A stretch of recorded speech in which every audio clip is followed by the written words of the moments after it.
And here we go. We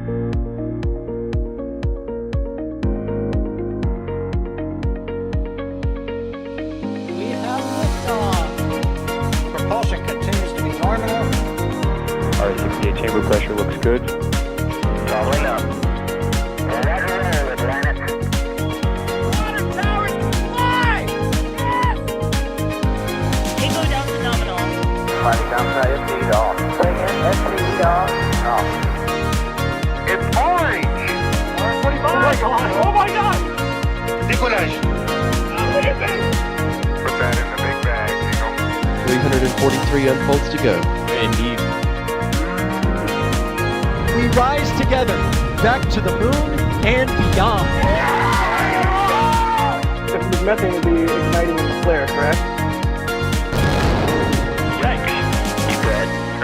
We don't need any more of these.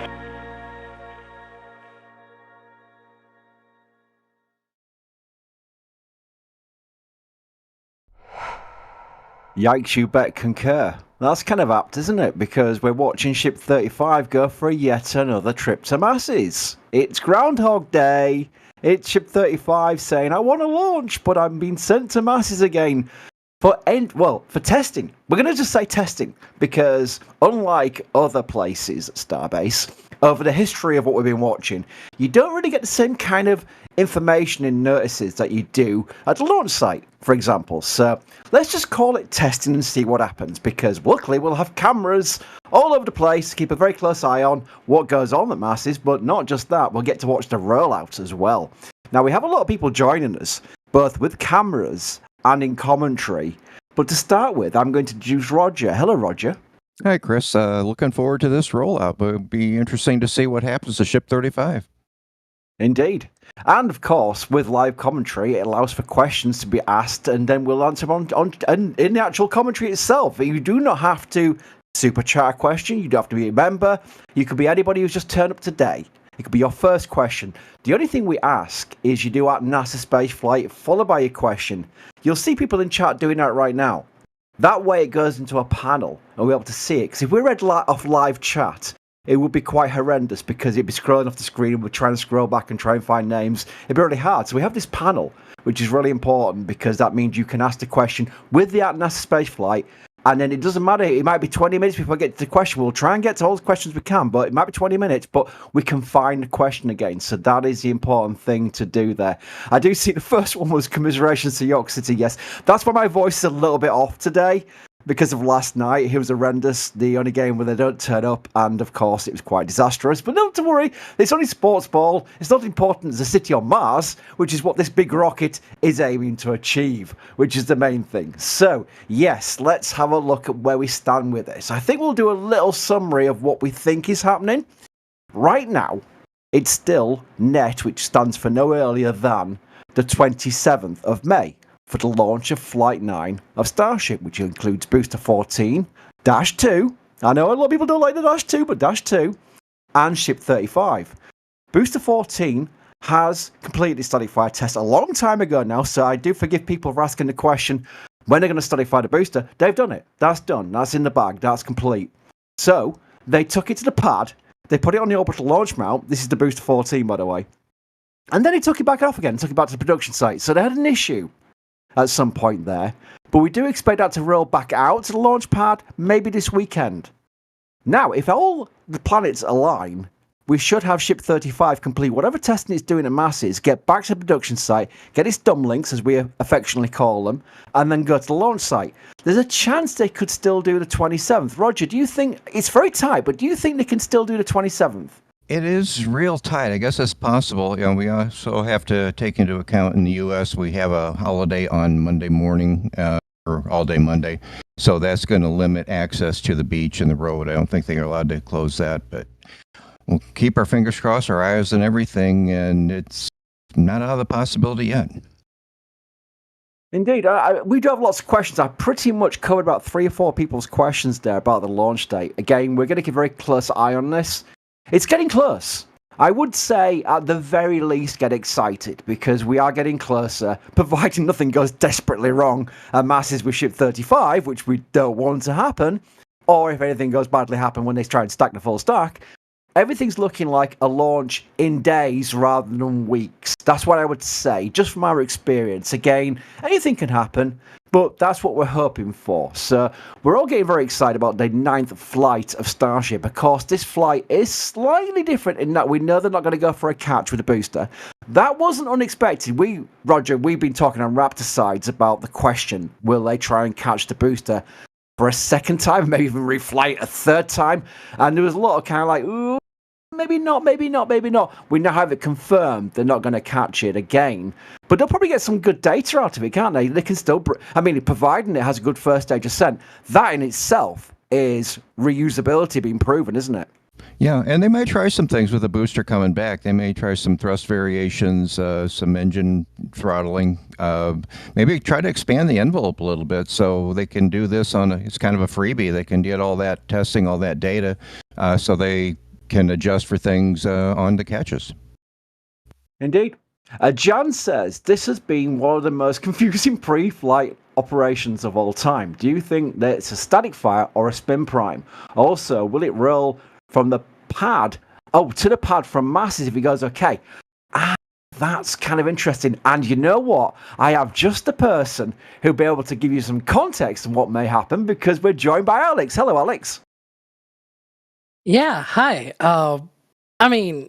We've seen this before with other ships as well, where they have had issues and they've tested, retested, and retested those vehicles. And, this is not our first rodeo, if you will, if you want to call it like that. Excuse me.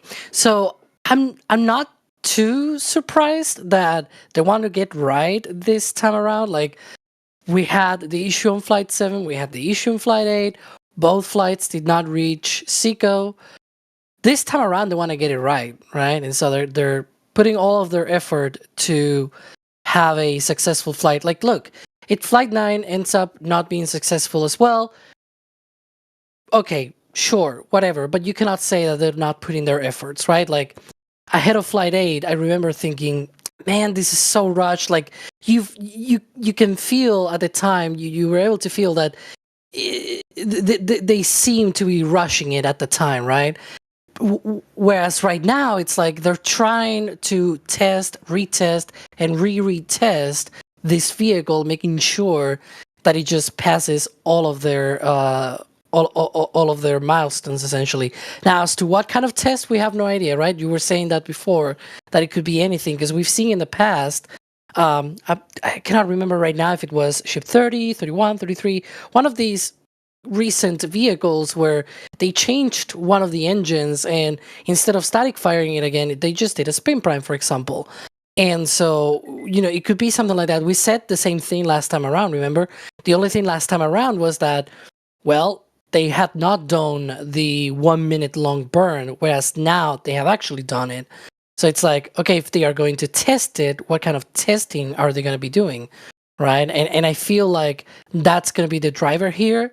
I don't think we may be looking at another 1 minute long static fire test. Hey, if they do it though, I'm not going to complain, right? Because that's always very exciting to see. But we are in a very different situation when they were doing the second round of testing a couple of weeks back. I feel like this is going to be a bit different in that realm. Indeed. One of the cool things about the Masseys testing is it's a further distance away from the production site, and it's not towards the launch site. This allows for an area where there's no TFRs, and we may have a bit of a nice surprise here. This is from Jerry Pike, who's out there with NSF. He is outside of the TFR, so this is completely allowed because there's no drones allowed around the launch site and not on the production site, but way out in the distance. And where you're rolling towards Masseys, you have this opportunity, because then that's where the TFR ends. You can have this view. So Jerry is out there with his drone. We're going to get a very unique view of this in an allowable drone area, which is very cool. So there we go. Yes, Sapafan, my voice is because of that. I wanted to elaborate on that too many times during his commentary. But yeah, this is awesome. Thank you to Jerry for being out there, because this is going to be unique. I don't think we've ever seen a live roll out with this view. There are views you see from SpaceX much closer because they are allowed inside of TFR because they're SpaceX drones, but this is the only allowable area you can have it outside from this area onwards outside of TFR. So this is really cool. Thank you for Jerry for doing that. More questions while we're looking at this amazing view. Oh, this is for you really, Alex. Asking, does the new ship flame trench have a DSS system like the old one? I'm sure they're referring to the Masseys flame trench. The ships have never had any detonation suppression system. Like the orbital pads never had that when they were testing ships there and when they were even launching. The only thing that they had was this really, I would call it like a garden hose kind of thing, spraying water underneath of the ship. But like when I refer to it as a garden hose, it's because the amount of water that it sprayed was pretty much like what you will see from a garden hose. It wasn't really that much of a water system at all. Now, if it's comparing this to the Pad A detonation suppression system, well, I don't think it has anything like that at Masseys, and I don't think it really needs that because it's a very different configuration of the systems in general. That, you know, at Pad A you really need the detonation suppression system because you have a super heavy booster with 33 engines. You have the engine chill lines and everything. There's a lot of methane that can pool underneath of the engines. So you need the detonation suppression system to spread out all of that methane out and, you know, avoid detonations. Like that's the whole thing of that system. Yep. Oh, some thanks, by the way. I always like to make sure I say thanks to people who support us. Again, it's not an absolute requirement for you to do that to get a shout out. I will take any question. You could be your first time here, and your first question, I will ask it if it's a good question. Simple as that. Jerry Rowe there. Jerry row your boat. There's literally a command for Jeff, sorry, because Jeff does so much support. Gift a Red Team membership. Thank you for that. Wilbur Baggins, another one. Absolute regular. Must have probably generated so many members through your generosity, Wilbur. Very much appreciated. You did a gifted membership there as well. Johnny did a gifted membership, and Chris Bray did thanks for the coverage, everyone. Super chat. Very much appreciated because, again, we couldn't do this without the support. Seriously, I mean, people say that, and you'll hear YouTube channels along the universe saying all this stuff. It is true because we are literally generating original content here with our own assets, which we've had to buy and pay for, and it's not cheap. So very much appreciate it for your support because it is very important. Speaking of support, you can actually go into our store and get merch. There's a segue coming. I've actually found a little segue here because Jeff Mead asks any update on the new patch. The new patch should be good to release as we always plan at full stack. It's kind of worked out very well with the timeline with a bit of a delayed timeline to Flight 9 that we're pretty confident that we can show you the new patch for pre-order when we go to full stack. So hopefully full stack is, again, touching wood, because everything's got to go right with the pre-stacking events such as this Masseys rollout and testing. When they get to full stack at Pad A, in hopefully some days' time, we'll be able to release the patch as a pre-order. We'll be able to show you it and say, this is what the patch is for Flight 9. I think it's awesome. It's very on topic, and we're hopefully not dooming what happens on the mission this time around because we've had a lot of patches where they've not achieved the flight thanks to certain RVAC issues on the ship. Hopefully this won't be the third time they have an issue with the ship, because it's Block 2. We're wondering what's going on with Block 2. Alex, I'm going to bring you back in on this one because there is the question of, okay, they had a failure with the first Block 2 flight, and then it happened again. Are you feeling confident that they've learnt now with the 2 failures that the third time round they won't have the same issue again? Well, I sure hope so that they have already, being able to fix every single issue that they found on those 2 flights, that they have made all the efforts and beyond, right? That they can to be able to avoid any of the issues. One of the things that we'll be definitely looking forward to is that SECO moment when they say, ship engine cut off and everything on the callouts. We're gonna be, I was going to say that, now that the booster is not going to be caught, it's going to be interesting because we are going to be able to focus more on the ship trajectory. Because before, if you remember from flights 7 and 8, we saw the catches, right? And then we were like, yay, yay, yay, yay. And we didn't think too much about the ship until we actually saw the engines going out. And so I think, at least in that sense, from an observer point of view, it's going to help a little bit more think about that ship and it getting to the proper trajectory. But yeah, I really hope they get it right this time around, because otherwise it will not be good. Zeke Deman asks a question I want to ask Roger, because Roger has been to Starbase for so many times now with all the flights that you'll probably be able to know this from just your experience of driving down there. But Zeke Deman asks, how long would it take if SpaceX were to roll vehicles from Starbase to the Cape on the interstates? It would be so inefficient, but it'd be hilarious to see. I agree, it would be absolutely hilarious. I mean, Highway 4 leads to where, Roger? Well, yeah, that would be quite the sight, and they couldn't do it because of bridges and overpasses and things like that. I'm about 1,500 miles from Starbase, and as talking to D and Max and their drive, they're actually farther. I think they're like 1,700 miles, and you figure this thing goes at maybe 1 mile an hour, so do the math on that. Assuming they could get there, it's going to take a while. Yeah, it is. And also, while you're here, Roger, I keep forgetting the names, and I'm sure chat will absolutely spam chat with the names of the robot dogs that we used to watch. I think it was the Boston Dynamic dogs. They had 2 of them at Starbase. Do you remember the names of them? Wasn't one Zeus? Was it Zeus and Apollo? That's it. There you go. I keep forgetting. Zeus and Apollo. We've not seen them at all recently. They may be running around Star Factory for all we know. But I definitely don't think we've seen them at the pad, have we? No, they may be long gone, especially with Tesla robots and things coming online. They may or may not be there, but they haven't been spotted, I would say, for years. I do remember there was a photograph from Mary back in the day when the dogs first arrived. They actually built kennels for them. Actual kennels, dog kennels, which looked like proper dog kennels. And I thought that was absolutely hilarious, because that was just very much the SpaceX humor that we've seen over the years. People who may be new to SpaceX, maybe just getting into Starship now, they've always had that kind of sense of humor.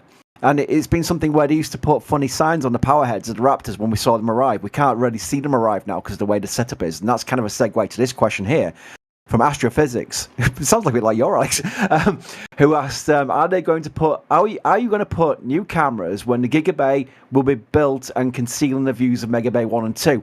I don't know how that will work. I know it will conceal the view we see currently from the road, because they're going to build the Gigabay across and link to Star Factory kind of thing, so it will block that view. I don't know of any other positions that I'll be able to see. I'm going back to you, Roger. 3 in a row. But we have the views from Highway and Mars and South and North. Would they be able to see in from those views compared to the road? As far as we understand, the doors to the high bay are going to be facing Route 4. So maybe the camera we usually have in the production site could see the building, but if the doors are closed, we're not going to see a whole lot until they start rolling out the new vehicles. Yeah. Space is cool. I can answer this question on everyone's behalf. Are the dumb links in Ship 35? No, they're not. I think the plan is, but again, if you're new here, you're probably thinking, why you call them dumb links? That's not very nice. Are you against Starlink? No, of course we're not. We call them dumb links because they're not actual Starlinks. They're not working Starlinks. They're just simulators. They are just there because they want to test the deployment sequence. And that's why they're called dumb links, because they're not actual working Starlinks. And that's the reason why we call them that. We believe that once they complete whatever testing they're going to do at Masseys, they'll roll the ship back to the production site, and then they'll do the installation of those dumb links into the ship, and then the ship will roll out to the launch pad, head of stacking with a booster. And that's what we believe will be happening. But we do know the dumb links are not inside right now.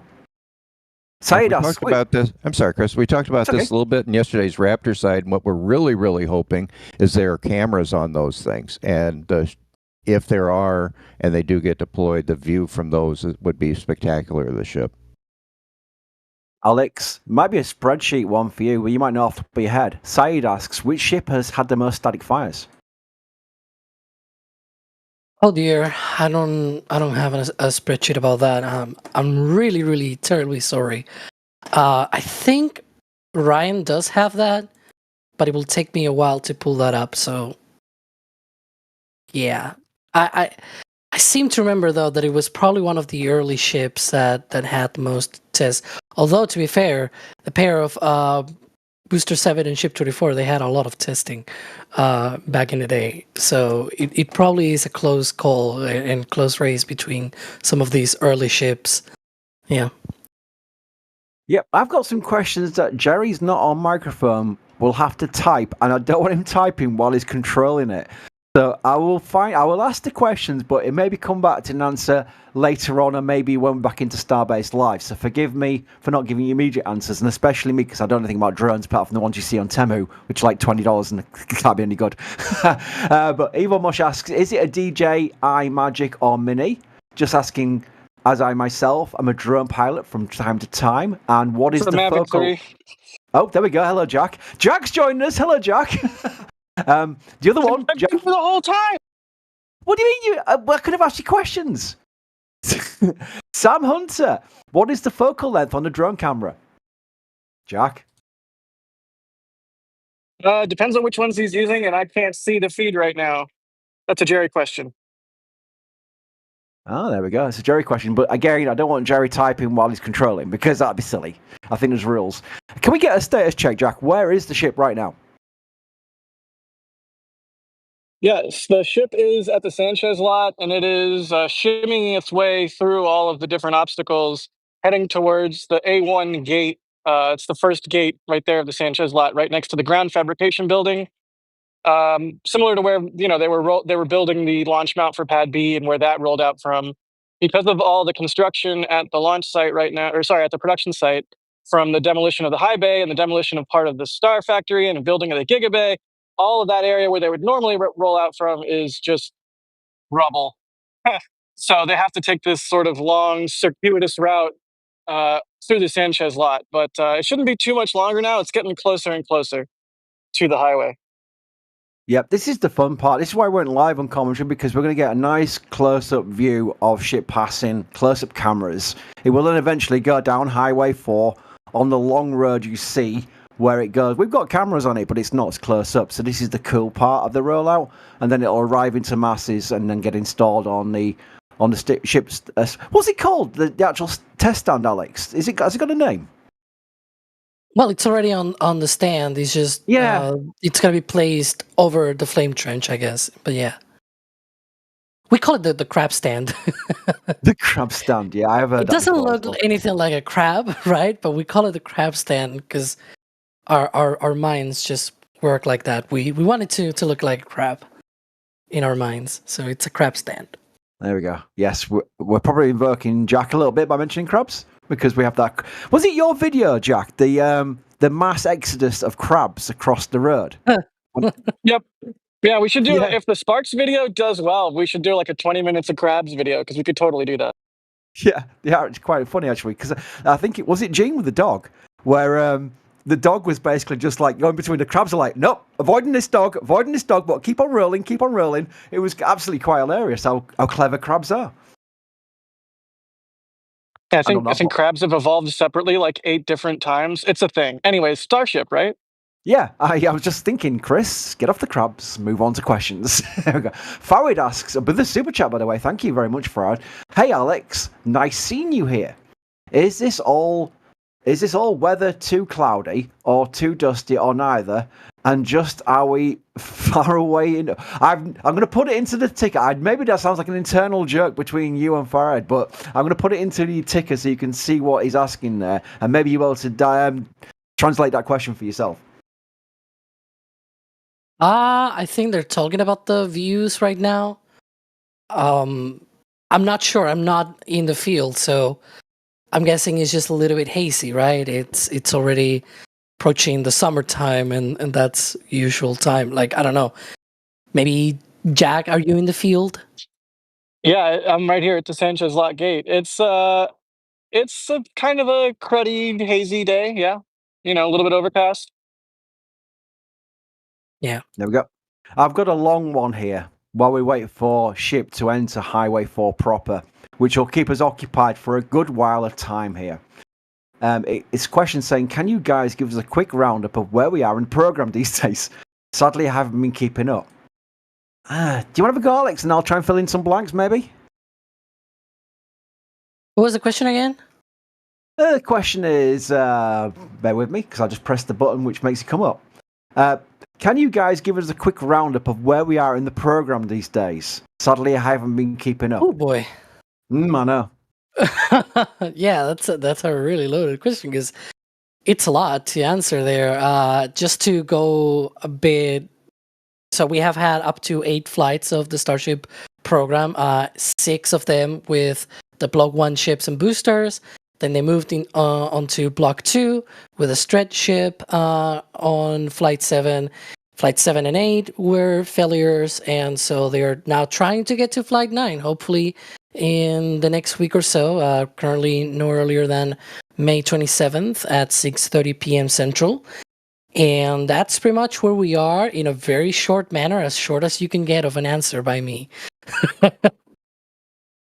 I want to start when Elon did a presentation about it. No, I'm joking. Then it was called BFR. Was it the first naming of it MCT? What came first, MCT or it? Yeah, so before any BFR official totally came announcement, first. no, it was MCT by the fans. Because I remember, yeah, you probably remember as well. But I remember that the fans, we call it the MCT because it was the Mars Colonial Transporter. And then Elon was joking about BFR and everything. But the first iteration was formally named ITS because it was like Interplanetary Transport System, and it had the Interplanetary Transport Booster and the ship and everything. It was a whole thing. But yeah, the BFR, it is true that it was sort of around the same time as MCT, but it was more of a joke by Elon. And then after ITS, he went back to BFR because, big Falcon booster, big Falcon ship, big Falcon rocket. And so he made this joke and everything. And then it was just Starship. It's like, that was a very weird move in naming, I guess. I still have it in my head. The Gwen Shotwell interview she did with, I think it was a TED interview. And she went, this is how she said it. She went, it's called a big Falcon rocket. She did a similar one just last year on another conference because she was asked about, the names and everything. She was like, it's the big Falcon rocket. And she said it again. It was like, Big grin on her face. She knew exactly what the F stood for when Elon was thinking about it. We know. Come on, Gwen. Be honest. Yeah. RC Horseman gifted 5 Red Team memberships. One of our team now. Hey, on RC CP11, Horseman. there's about to be Raptors going by. Ooh. Okay. They're in boxes, but they're headed. I can't tell what gate they're headed into. They're up here by the Sanchez gate. There's Raptors in boxes if you can see them. Sorry. Don't be sorry. Don't be sorry. That was a genuine breaking news item that you would always have to interrupt, especially if I was halfway through a sentence. I would definitely expect an interruption for that because that is news. We do more Raptors, more better.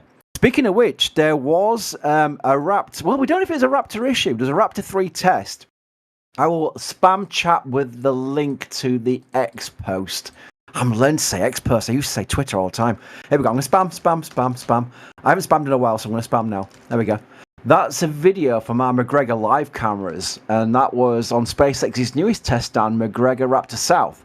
It was a potential Raptor 3 RUD or the test stand GSC. It's hard to tell. It could easily be the test stand itself, but they had a big kind of fireball. It was soon put out. It put itself out probably, but that's what test stands are designed for. So the test stand will be fine. But that was interesting, and that is Raptor 3 testing. Now, you'd expect in the early days of Raptor 3 testing for Raptors to go boom. They're going to test these engines to failure anyway. We don't know what test that was. So it's very hard to get the context in it. But yes, it was, as fingers say, spicy. So that's interesting little segue there. And that clip will be on Facebook. Elisar, back me up in the back room, please. That will be on Facebook, Instagram, and all the socials if you don't use X. because I've just spammed the X link, so it may be on all the other socials as well. I'm waiting for Elisat to start typing. Elisat is typing. This is live update on the socials. Probably Facebook, TikTok, Instagram, Blue Sky, all of the things. AOL Messenger, GeoCities. There we go. I'm showing my age now. But yeah, so that was a nice little segue to Jack spotting Raptors arriving with Raptor testing on our McGregor live cameras, which are great because we have positions where we can see lots of things now. We've moved them around a little bit since the tripod stand went out of service. No longer a tripod stand, which is sad, but we've got the other stands now as well, so that's really cool. Drone shot from Jerry. This is great. We can actually really see where it is in context to Highway 4 entering the road now.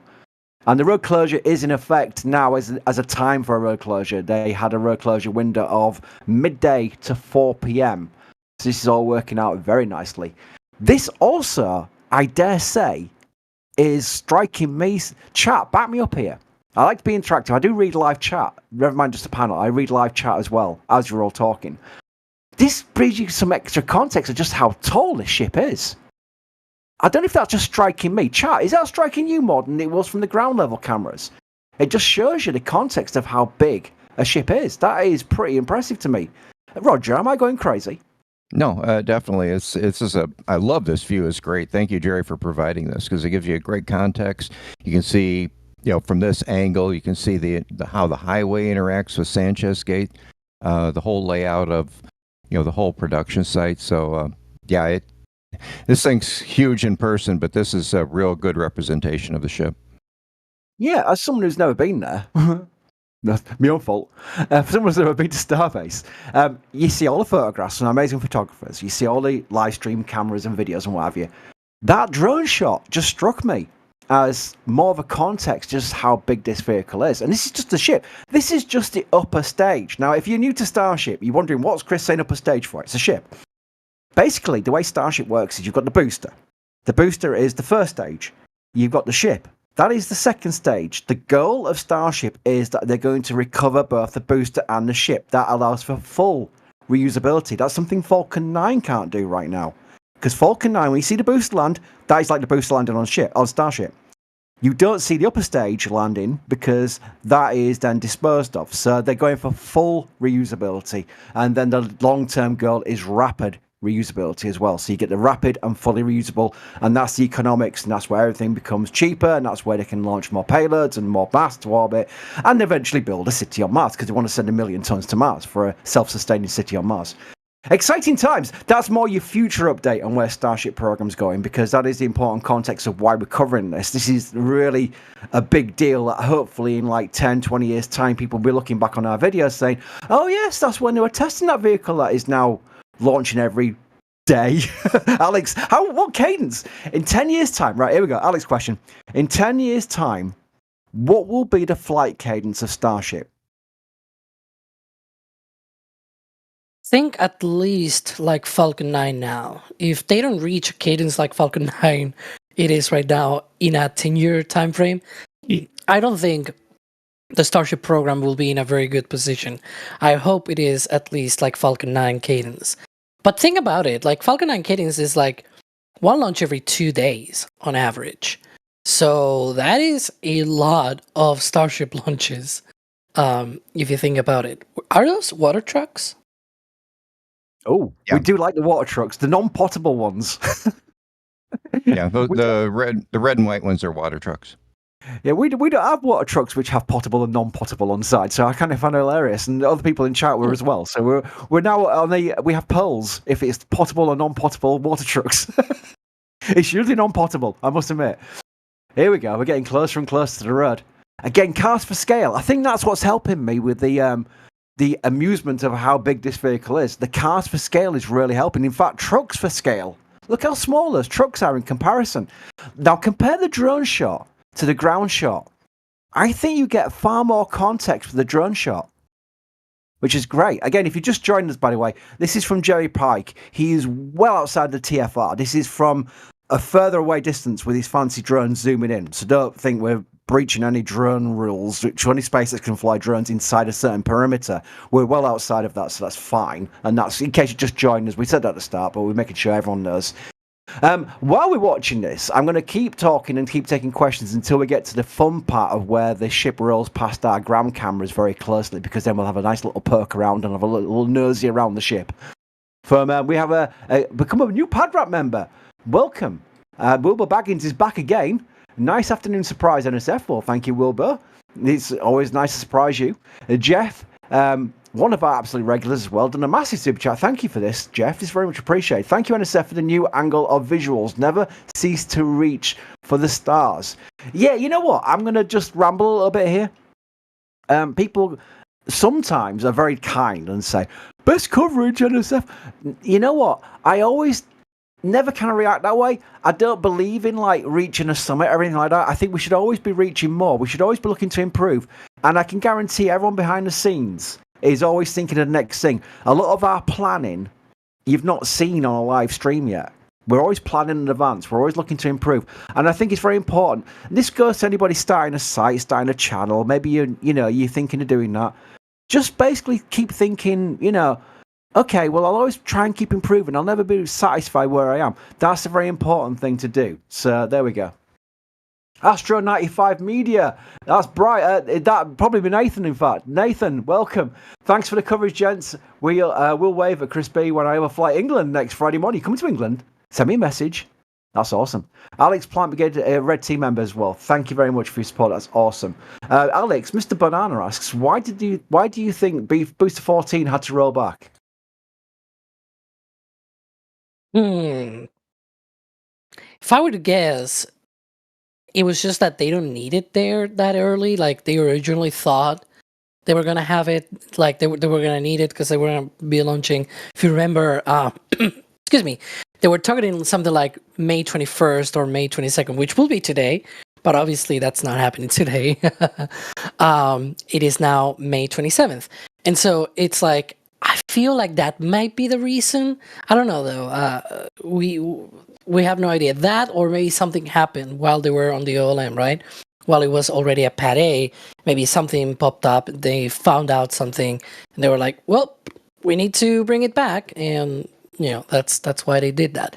I have no idea. Unfortunately, we don't have that kind of information from SpaceX, and sometimes we have signs. We see things here and there at Starbase. Like, for example, again, with this ship rollout to Masseys, it's like, what are they going to do? And you can guess at least some kind of engine testing will happen, but we have no idea whether it's going to be spin prime, static fire, both at the same time. Like, who knows, right? And so the same thing applies to Booster 14 rolling back. It's like, what happened? You never know. It's that kind of thing that there's no signs of something off, right? And so it's either what I said, right, about, well, maybe they don't need it that soon before a flight, or something happened while they were there that, they thought it might need some work. Very good. Question here, Roger, I'm going to leave you this question because you do look at this view quite often. And I'm just trying to find it. Here we go. Thomas asks, is the new Mega Bay going all the way to the parking garage? I think close. There might be some space in between it, but if you kind of look where the footprint of the Stargate building used to be, it'll probably extend to there, and there's still a gap between that and the garage. There we go. Oh, here we go. Patty asks, off topic, but we'll answer the question. Any updates about New Glen's launch? The next New Glen launch. We did remember a while ago, we were hoping there was been mid-May launch of the Flight 2, but I think that is well, obviously that's off the cards, but we don't think it's anytime close either. They've yet to static fire the booster, right, Alex? They've got a long way to go before potentially maybe summertime. Yeah, they've done the second stage, but of course, as you said, the first stage we have not seen it, and so once we see that, we'll see what happens. It's also up in the air, like what that they're going to be launching, right? Because it's not like Starship where every single flight the payload is the data, as SpaceX says, but very much like ULA's Vulcan rocket. After your first flight, you kind of need to start launching payloads, and if you don't have the payloads around to launch them, then your rocket is on the ground. So even if they were ready to go right now, it's like, where are they going to be launching? Because Kuiper, they're launching right now on Atlas. It doesn't seem like they're ready to launch on the New Glenn rocket. You have NASA's Escapade, right? We have not heard anything about that from them either. Like, what are they going to be doing? What are they going to be launching? Is it going to be another simulator? Some, random piece of concrete block, maybe just to get another flight in. And so it's one of those things that it's like, even if the rocket were ready to go right now, we don't even know what they're going to be launching next, right? And so that's also another thing that we should keep an eye on, because that's going to give us the clues as to where things are going. One thing, speaking of clues, one thing that we have seen recently, though, they have a communications permit with the FCC to test the rocket ahead of flight for June. So maybe we see the booster and the full rocket rolling to the pad on, next month. Whether that's going to happen or not, we'll have to wait and see. You can't park there, mate. Just wait. There we go. Damn it. I was hoping he'd stop there for like a couple of seconds so we could do the can't park there, mate, Joe, but he's moved on straight away. I do believe if you do an A-B test, they call it an A-B test. A little trick I learned in YouTube not too long ago. Amazingly, probably years after everybody else. But if you do your left cursor key and your right cursor key, like 1, 2, 3, 1, 2, 3, you can actually go backwards and forwards 5 seconds in time, several times. And you can see, and if it doesn't look like it's moving, you can do that, you can see it is still actually moving. So we're getting closer and closer to Highway 4 now, which is cool. We've got multiple views here, so we can keep a close eye on its actual movement. This regardless of what camera angle we're looking at, if it's going away from us, it might not look it's moving, but it is moving. Speaking of moving, Blake Foster asks, why isn't the Starship transported horizontally? It would be faster and easier than vertical, in my opinion. Do you want to field that one, Alex? Why do they transport them vertically? Well, it is true that in some senses it's a lot harder to move vertically. But then on the other hand, you have the matter of fact that, well, the rocket needs to launch vertically, right? So if you have it horizontally, you need a way for the rocket to go from horizontal to vertical.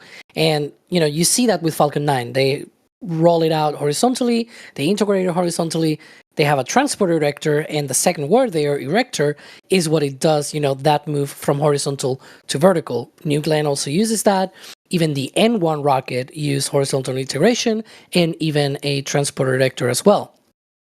Very early on the Starship's program history, they were also planning to do that as well, having a transport erector for both the booster and the ship, and being able to use that.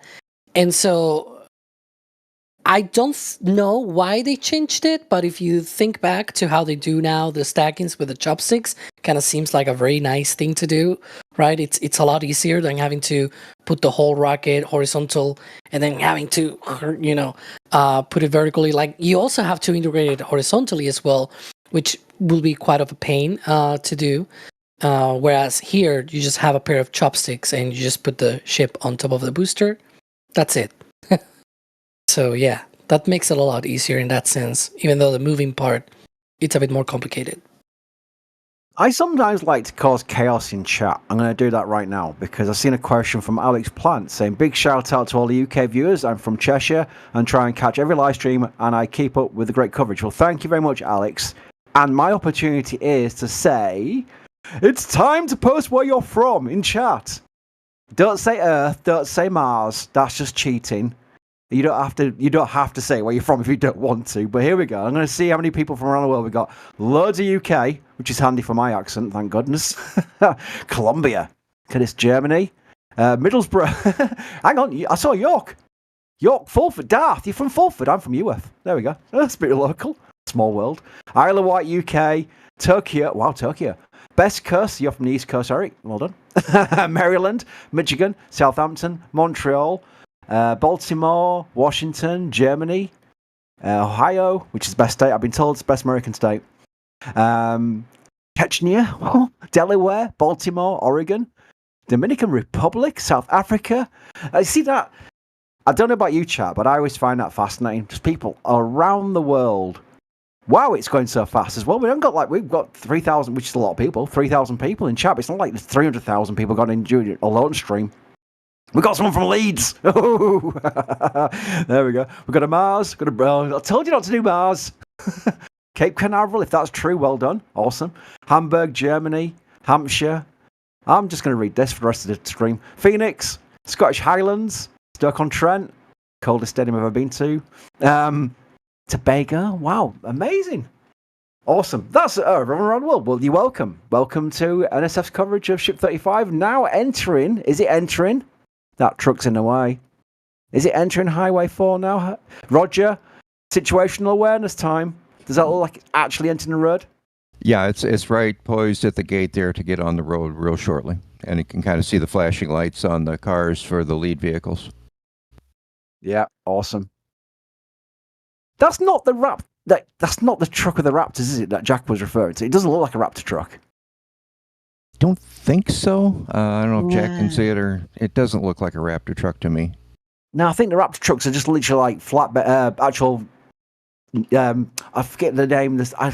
Chat, help me out. What's the name of those trucks? Where it's basically a tractor engine, basically at the front, but it's got like sheets down the side. There's a name for it, and I can't remember what it's called. I'll let chat catch up and confirm what it's called. It's a flatbed, but it's got like the sheets, that curtain sider. That's it, curtain sider. Thank you, John. That's what I was thinking of. Yeah, it's one of those usually for Raptors, so that's what I'm thinking, where it's not one of those. David has become a Capcom member. Welcome, David. That means you get to join our Discord. I think it integrates within an hour. It's automated between your YouTube account and your Discord account, and it takes an hour. It's automated, but it usually happens fine within the hour. So you'll be in our Discord, member Discord, which is a very civil and fun place because it's a member Discord. It's not one of those open Discords which are complete, free-for-alls. Thank you for joining. Phil. I'm trying to click on your name. I'm going to refresh this panel thing. So actually, when I click on the name, it'll come up on the screen because I like the idea. There it is. It's working now. Well done. Phil, gifted Red Team membership. Not for the first time, Phil. Thank you very much. Hendrik became a Padwrap member. Daniel B, one of our team again, gifted 5 Red Team memberships. Thank you. Our team's amazing, by the way. Actually still gifting as well while they're members of the team. Phil's back again. Sorry, your meeting didn't work out last night. It was a great Raptor side. And good to hear RC on comms. Roger did a great job lead. Roger, you got praise for the Raptor side yesterday. Oh, it's very kind words, Phil. Appreciate it. It was a lot of fun. We didn't have Crispy's present on there, but we did a lot of questions. I was glad to see RC, and we hopefully get some more of our camera operators on the Raptor sites. So thanks again, Phil. Yeah, you were probably saved from 20 minutes of me scrolling through my XP because there's always many tweets to go through.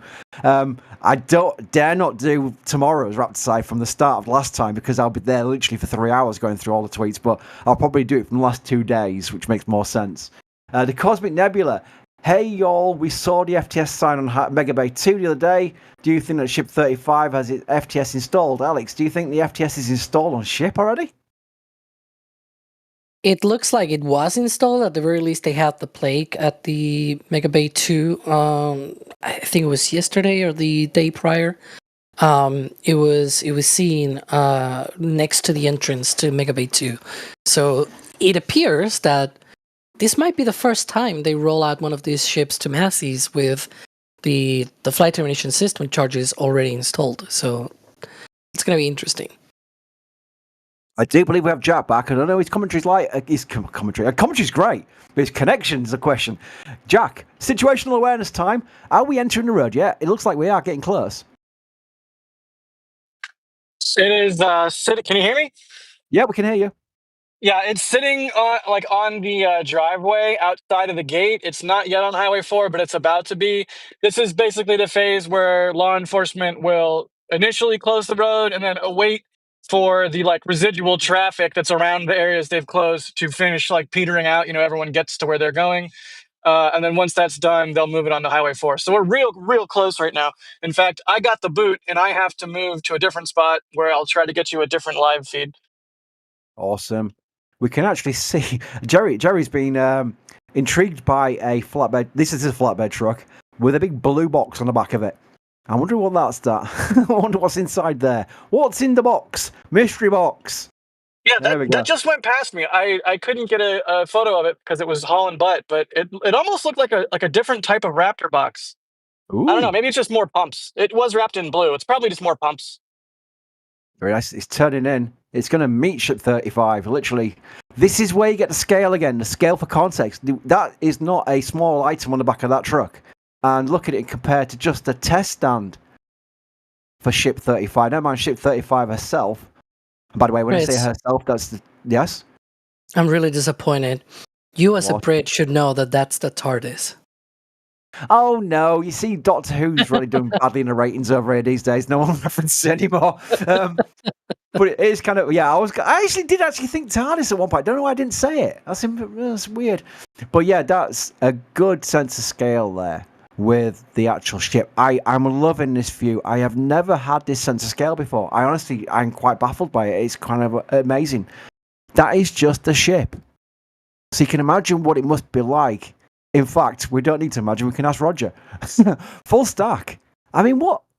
I mean, I'm just looking at this right now, and I'm thinking, what the heck would a full stack look like in person? It's just incredible, and it's just amazing the way Starbase is set up. That you can go down the road, you can be right across the street from it with a few hundred meters, and you see this thing. And I'm from the area of the Saturn V, and that was huge. And this almost dwarfs it. It's really hard to describe, but if you can get the chance to make it down to Starbase, even if there's not a launch, it's just an incredible place to be. The vibe is amazing, especially around the launch. I think Jack said it best. It's like a music festival with rockets. The people are so friendly. You meet people from all over the world. Like I say, yeah, it's. I get awestruck every time. Indeed. Alex, speaking of ship, Peter Calkins asked a question I'm not too sure about, so I'm going to definitely hand it over to you. Does Ship 35 have the same paint that Ship 24 did? Maybe it means 34. Or is that just part of the thermal protection system and that they're hopefully testing it? So I think Okay. I think I know what they're asking. I don't know if you remember, Chris, on Ship 24, the first flight of Starship, in full stack configuration, I don't know if you remember, they had this paint thing on the sides of the ship, and it looked like more streamlined kind of looking TPS, but it was not TPS, it was actually just paint. I'm not sure this is the same. It seems like this is a sort of different protection system that they are adding to the ships. We've seen this kind of paint, if you will, on Ship 33 and 34 before. This time around, though, it's the entire sides of the ship. So on 33 and 34, it was just a few patches on the side of the ship, and now it is completely like the entire side of the vehicle. So I really don't think it is the same kind of purpose that we saw with the Ship 24 paint. Ship 35 is now on Highway 4. Ship 24, excuse me. So yeah, I was thinking, does it mean 35? It's actually a nice little segue. I'm just going to concentrate on the view we've got right now, which is Ship 34 on Highway 4. Again, this is from, if you're just joining, this is from Jerry Pike. He's outside the TFR. I know someone in chat asked me to put it up on the ticket. I can't because I'm putting questions on there right now, but I will keep emphasizing it. And I think when NSF does not break rules. We are outside the TFR. This is, because it's a Masseys role, we can do this. Well outside the TFR zone, completely safe to do. There is a TFR zone you cannot enter with a drone, and that's important that no one thinks you can do that because they will be dealt with appropriately. And that's why our drone shop is still up. Yes, Jack, go ahead. There's a TFR around Masseys, and there's a TFR around the launch site. Those do not overlap, and that is the same way that we've been able to fly drones for launch. There is an area where there is no TFR. We abide by all the rules. Indeed. There we go. So Ship 35 is now on Highway 4, on its road towards Masseys. Roger, is it going to come towards us or go away? It's coming towards us. There we go. So, the Jerry shot's going to get even better and better, and hopefully we got some ground assets there that'll get, and Jack, and some exceptional views from this thing. Yeah, my situational awareness is not great at the best times, so I was trying to wonder which way is it going to go. It's going to come towards us, which is even better, so that's even more fun. This is... I was going to make a point about the TPS, and I nearly forgot what I was going to say, but I remember what I'm going to say now, is that for Flight 9, we're all watching how the burn goes with the ship, because that's where they've had 2 failures in a row now.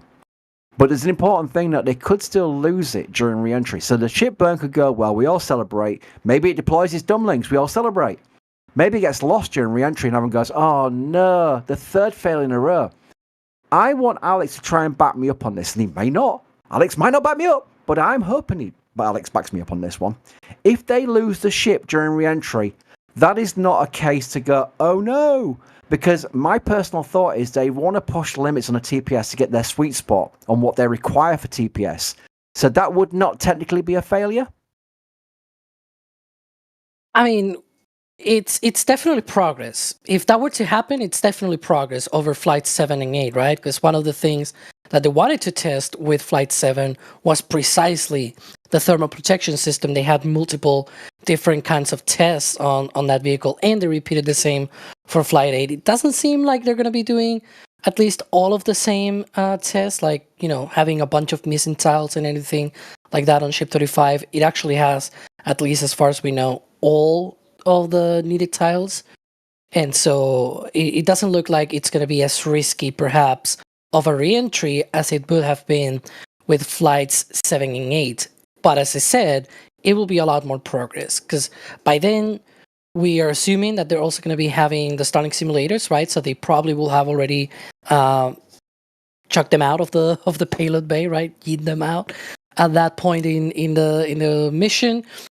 They probably will do as well a relight of a Raptor engine. So there's already a lot of progress there over Flights 7 and 8. When we talked about how Flight 7 and 8 were sort of a setback, it was because they were making a lot of great progress from Flights 2, 3, 4. Like if you see the progression, they were doing more and more successful things.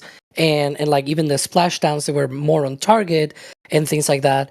And then Flight 7 failed, and then Flight 8 failed again. And so it's like, if now we get a flight where we go even beyond Flight 7 and 8, but still falls a bit short of the previous flights before that, I will not be, crying all over it. I think it will be tremendous progress, because it will be the first time for Block 2. Keep that in mind, right? So I think it will not be a complete failure of the mission.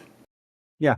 Again, as I've taken how long to mention shuttle? 56 minutes before I mention shuttle. That's probably a record for me not to mention shuttle until that point. Are you really Chris? Is this really Chris? Well, I've not been feeling very well this week. It might be something to do with it. Maybe there's an imposter taking over.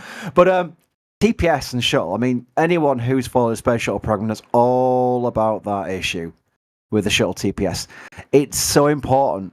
These uncrewed missions, which is what Starship's going to be for a long time, they get the TPS right before they even think about putting humans on board this, because any person who follows the Space Shuttle program knows what happened and knows the challenges they still had even after that with the return to flight missions. I will give a hat tip to the TPS teams with the Space Shuttle program. That STS-135 ended with the best looking, and I say looking, that's when they actually had the full data from the OBSS inspections. Best looking heat shield on a shuttle ever. They ended so strongly on that, but it was still always a risk. And I guarantee you, if they continue to launch shuttle, if they got extended for years and years, it was going to be a risk of something else going wrong. I mean, as a shuttle fan, I will say that openly. It was a vehicle that had to retire. And now we have crewed launches. Dragon, which is a great vehicle, much, much safer. Again, there's no such thing as a completely safe vehicle for a space flight vehicle, but it's a lot safer. I do want to point out one thing, if you allow me, Chris, and yeah. I'm probably going to jinx this flight now by saying this, but if you remember, the first time they actually were able to properly re-enter with a ship, that was on Flight 4, because Flight 3, remember that the ship lost attitude control, and so, poor Ship 28 never got the chance of actually re-entering in the right orientation for the, thermal protection system to work. Whereas on Flight 4, they had control of the vehicle, and finally they were able to test that. And if you remember, the little flap that could, right? It made it all the way to the Indian Ocean. Sure, it was a little bit off target, but it made it after all, and they made improvements. So I'm a bit positive on the thermal protection side of things, because it seems like at least those teams handle their things a little bit better, right? Again, I don't want to jinx it, because I've had this in the past with Flight 7 saying, oh, it's going to reach SECO. They have already this solved and everything. And then we know what happened. But I do have a good confidence. If it actually reaches SECO and keeps its attitude control, there's a good chance that it may make it through re-entry. That's my hope at the very least. But I do believe. I want to believe. Correct me if I'm wrong. A version 2 ship hasn't gotten that far yet, right? So, like, the Yeah. changes in flaps and any other changes that might affect entry dynamics haven't been tested yet. Like, I think I generally agree with you, Alex. Like, Yeah, but they were also not tested when Flight 4 happened, and it still got to the ocean. Yeah, like that's fair. it got through re-entry, right? Like, and the problem with the flap should not happen on this new block of the ship because the flaps are further leeward. Now, emphasis on the should part of my statement there, right? Like, that's the hope that it doesn't happen on this version of the ship. We'll see. I really hope we find out. Like, I'm really excited to see Plasma back again around a Starship. Quick thanks to David. David has upgraded to a Red Team member. Max has become a Red Team member. That's within seconds of each other. That's awesome. Thank you very much, guys, for your support. Very much appreciated. Less Than Ideal asks, if a semi somehow managed to hit and knock over Ship 35, how royally messed up, should we say, would the driver trucking company be? Well, they have very good Jack, I mean, they have, like, police protection. I wouldn't say protection, but they have a police escort, don't they? When they do rollouts. Well, yeah, absolutely. They'll have not only Cameron County sheriffs, but also highway patrol, both typically involved, as well as SpaceX security. So plenty of security around these, and they do not take any. They don't take any unnecessary risks with these things. I mean, it's a giant rocket. You wouldn't want to. There we go. Alex, one for you here. 35 stars asks, is it possible the dumblinks are causing the problems, I always said Perga, the problems seen on recent flights? Oh, I doubt it. I don't think it will be such big of a deal. In fact, you know what? I had this ready for copy and pasting into chat to spam chat with it because I like spamming chat. And CSI Starbase is actually in chat right now. I'm not doing this because you're in chat, Zach. I literally had this ready because I saw the question in the panel and I was ready to talk about Perga. So I'm going to spam Zach's video here, which is CSI Starbase. That's the name of the channel that Zach has. There we go. I like spamming because I've got the power to spam. No one else can do it. And then you can inform yourself on the potential issues of Perga, what went wrong with the previous 2 flights, and hopefully the mitigation against that happening again on Flight 9, which is coming up. Hopefully in days. I say, again, it's not far away, whatever happens, providing something seriously doesn't happen during testing before full stack and launch. The Cosmic Nebula asks, we saw FTS signs in Mega Bay 2 the other day. Do we think that Ship 35 has FTS installed? Now, Alex, I think we covered that. We think it does, don't we? Yeah, that is the case. We saw the plague for explosives at the Mega Bay 2 entrance, so there's a good chance it does have the charges. At least the charges. There are more things than just that to the flight termination system.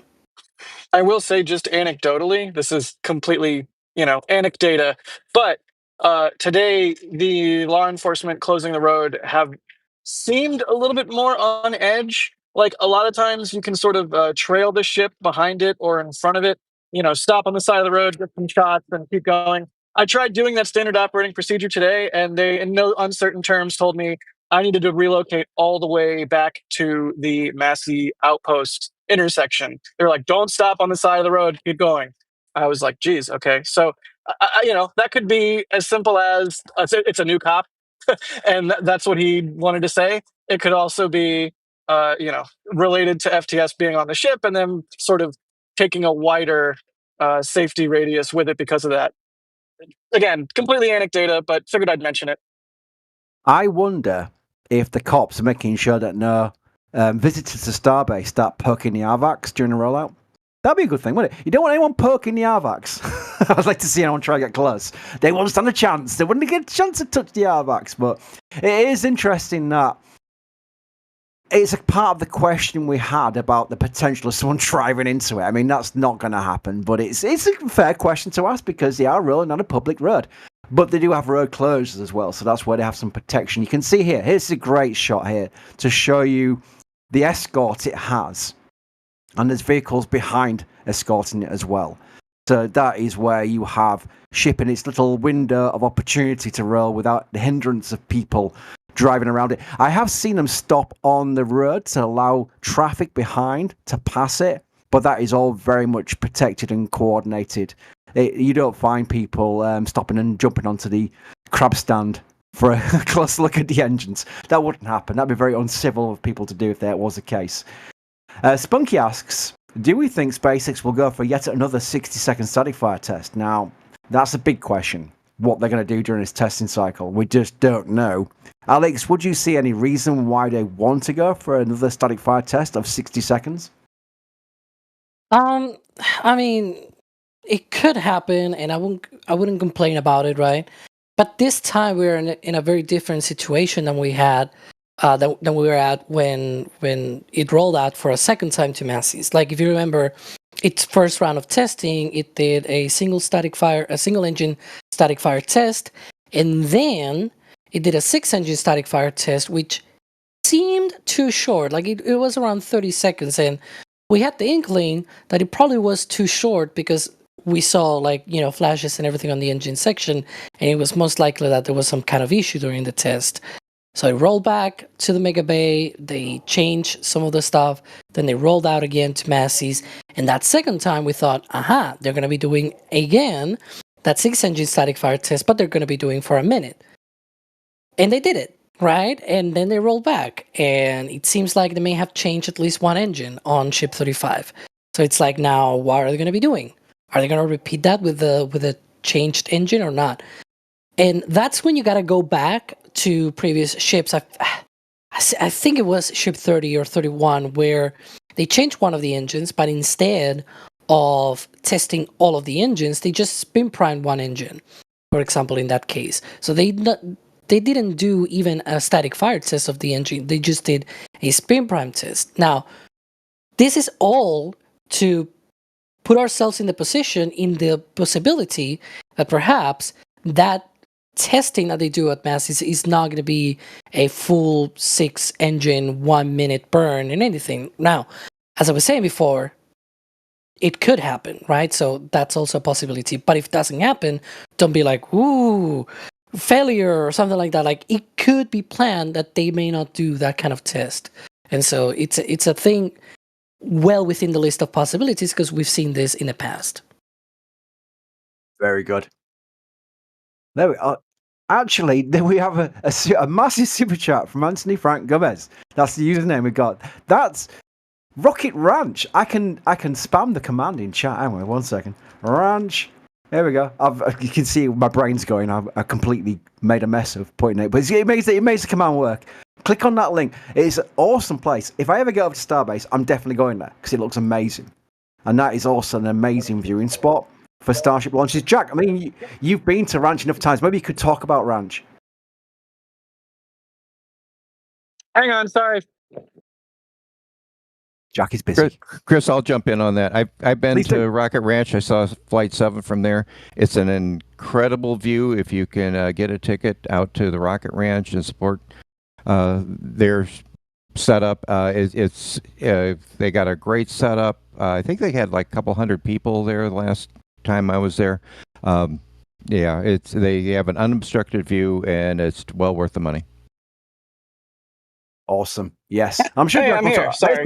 There's Jack. Yeah, semi-truck was going by. I didn't want to subject you all to that. Basically, exactly what Roger said. The outpost that the Rocket Ranch have is a great place for viewing. Also, the Rocket Ranch proper is a cool little, just kind of like community gathering spot.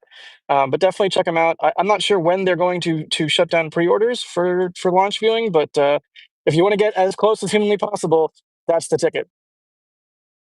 Yeah, people are angry, including Zach, that have not visited Starbase. There's reasons for that. One of which is that we have like we send people out there who are talented and can provide like the views, like Jerry's doing right now, and Jack can take the photographs and the videography and all the business. I'm sure there's better terms than just saying that.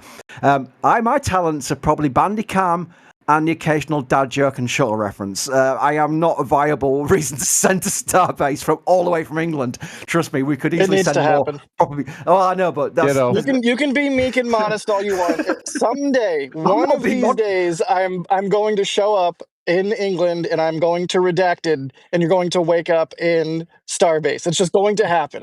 One of these days. It's not modesty, it's absolutely true. What use would I be there? Apart from going, oh, look, big rocket. That's interesting. Yeah, no value at all. Severin asks, what company do you think will be the first to launch a fully reusable orbital launch vehicle after SpaceX? Ooh. Now, Alex, didn't we have we had that in chat, I think, Alex, and I think we were both saying, well, I started off Relativity, and I went, oh no, maybe Stoke, and you went Stoke. What do you think, Alex? Yeah, I think it might be Stoke. There's a good chance that they do the next fully reusable rocket. I agree. They're very interesting. There's lots of interesting new companies popping up, and I'm sure, and I'd completely forgive a lot of people for not really knowing about them because maybe their attention is completely focused on SpaceX or Starship, and that's completely understandable. They are the big ticket items in interest of rockets right now, especially with Falcon 9 and what have you, and Elon. But it's a case of there's a lot of other companies coming along which are going to be fascinating to watch launch. We're covering them themselves on NSF in their development stage. Relativity Space have launched. They've launched the Terran 1. Then they stood down and said, we're going straight to Terran R. And Terran R is a much bigger rocket, and they're going for reusability there. Stoke are a new company that's not launched yet, but they're planning to launch from the Cape, and they're going to be very fascinating because they're a completely different kind of like ball game when it comes to rockets. And they have got very interesting plans for reusability as well. It's a paradigm shift with everybody now. Led by SpaceX, they've proven the viability of reusability, and everyone, including Europeans now, are looking at reusable rockets. It's fascinating to see, really, and also very good. With this question, there's also the fact that there's not a lot of people out there trying to make a fully reusable rocket because other than SpaceX and Stoke, yes, there are other companies that have toyed with the idea before, like Relativity, but they've shelved that plan for now, and they're saying only first stage reusable, so second stage non-reusable.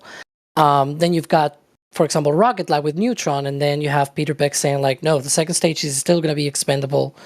It needs to be super lightweight, blah, blah, blah. You know, like, sure, the first stage, the fairings are reusable. Second stage, non-reusable.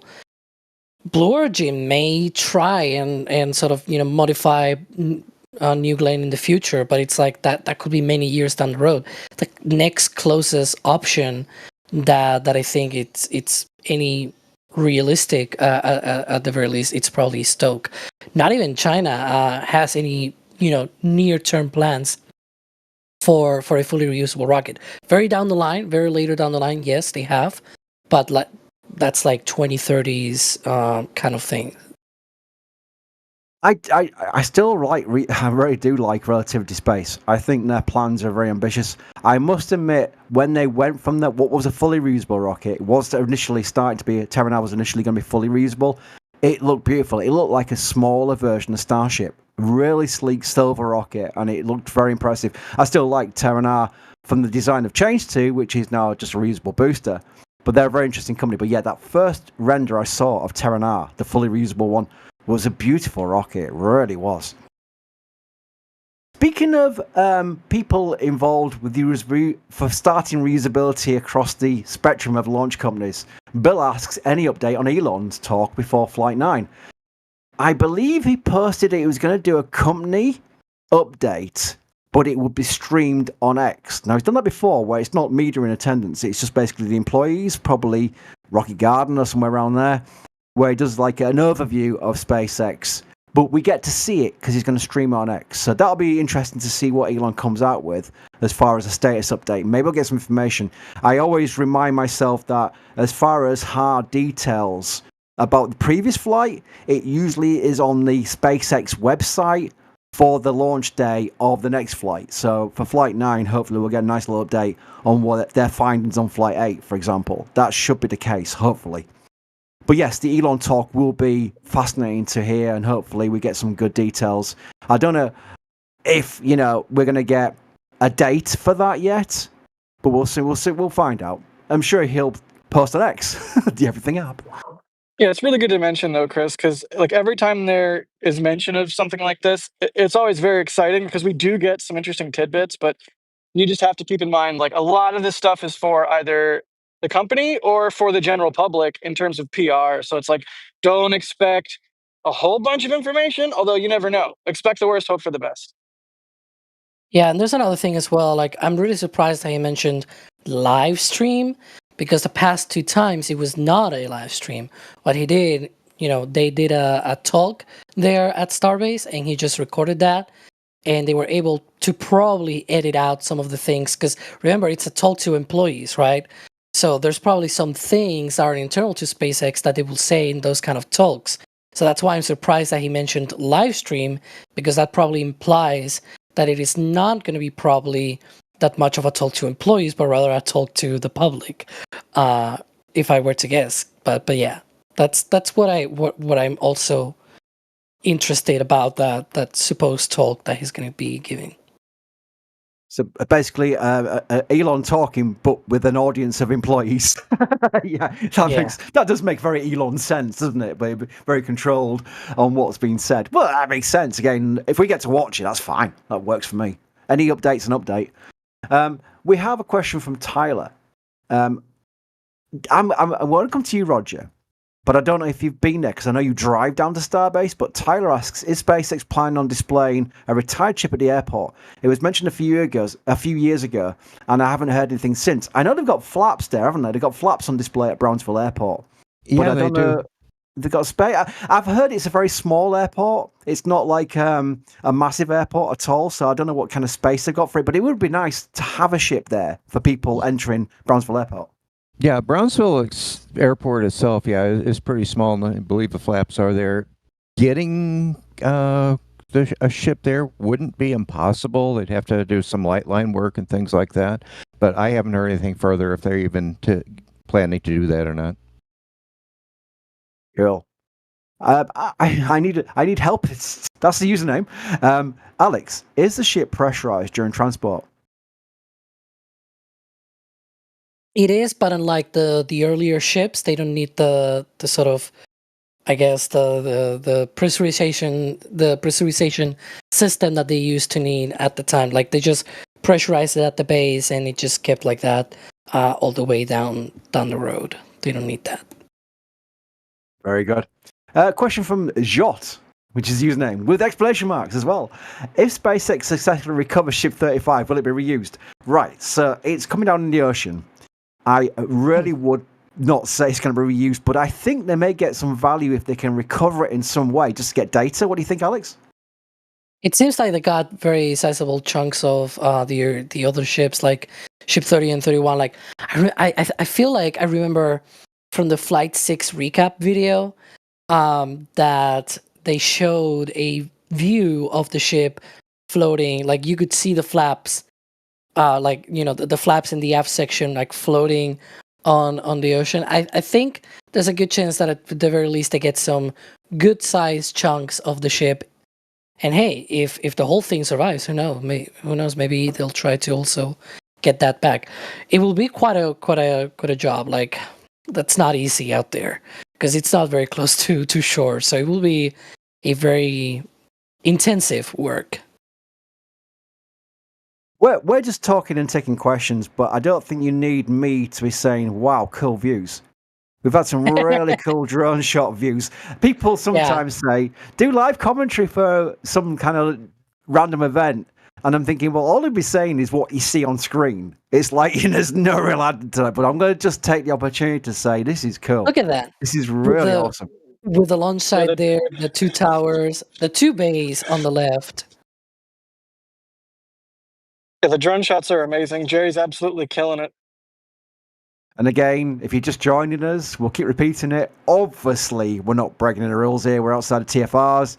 We're allowed to fly in this area here. It's an opportunity because it's a Masseys roll. It's not a roll to the launch site. So there is an area where we can fly, and that's what we're doing right now. And wow, I'm glad we are, because this is really very cool, I must admit.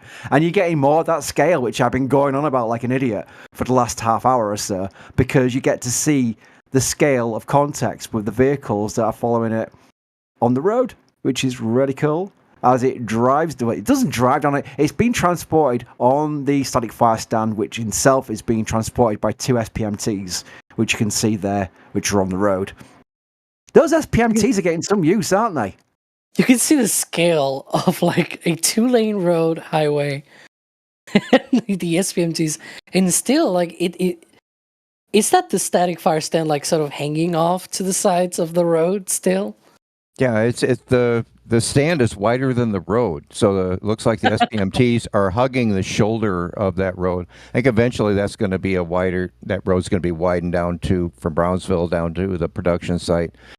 But yeah, that's there's no passing that thing. I think they can get to Richardson, and there's possibly to get some vehicles to pass it, but there's not many places.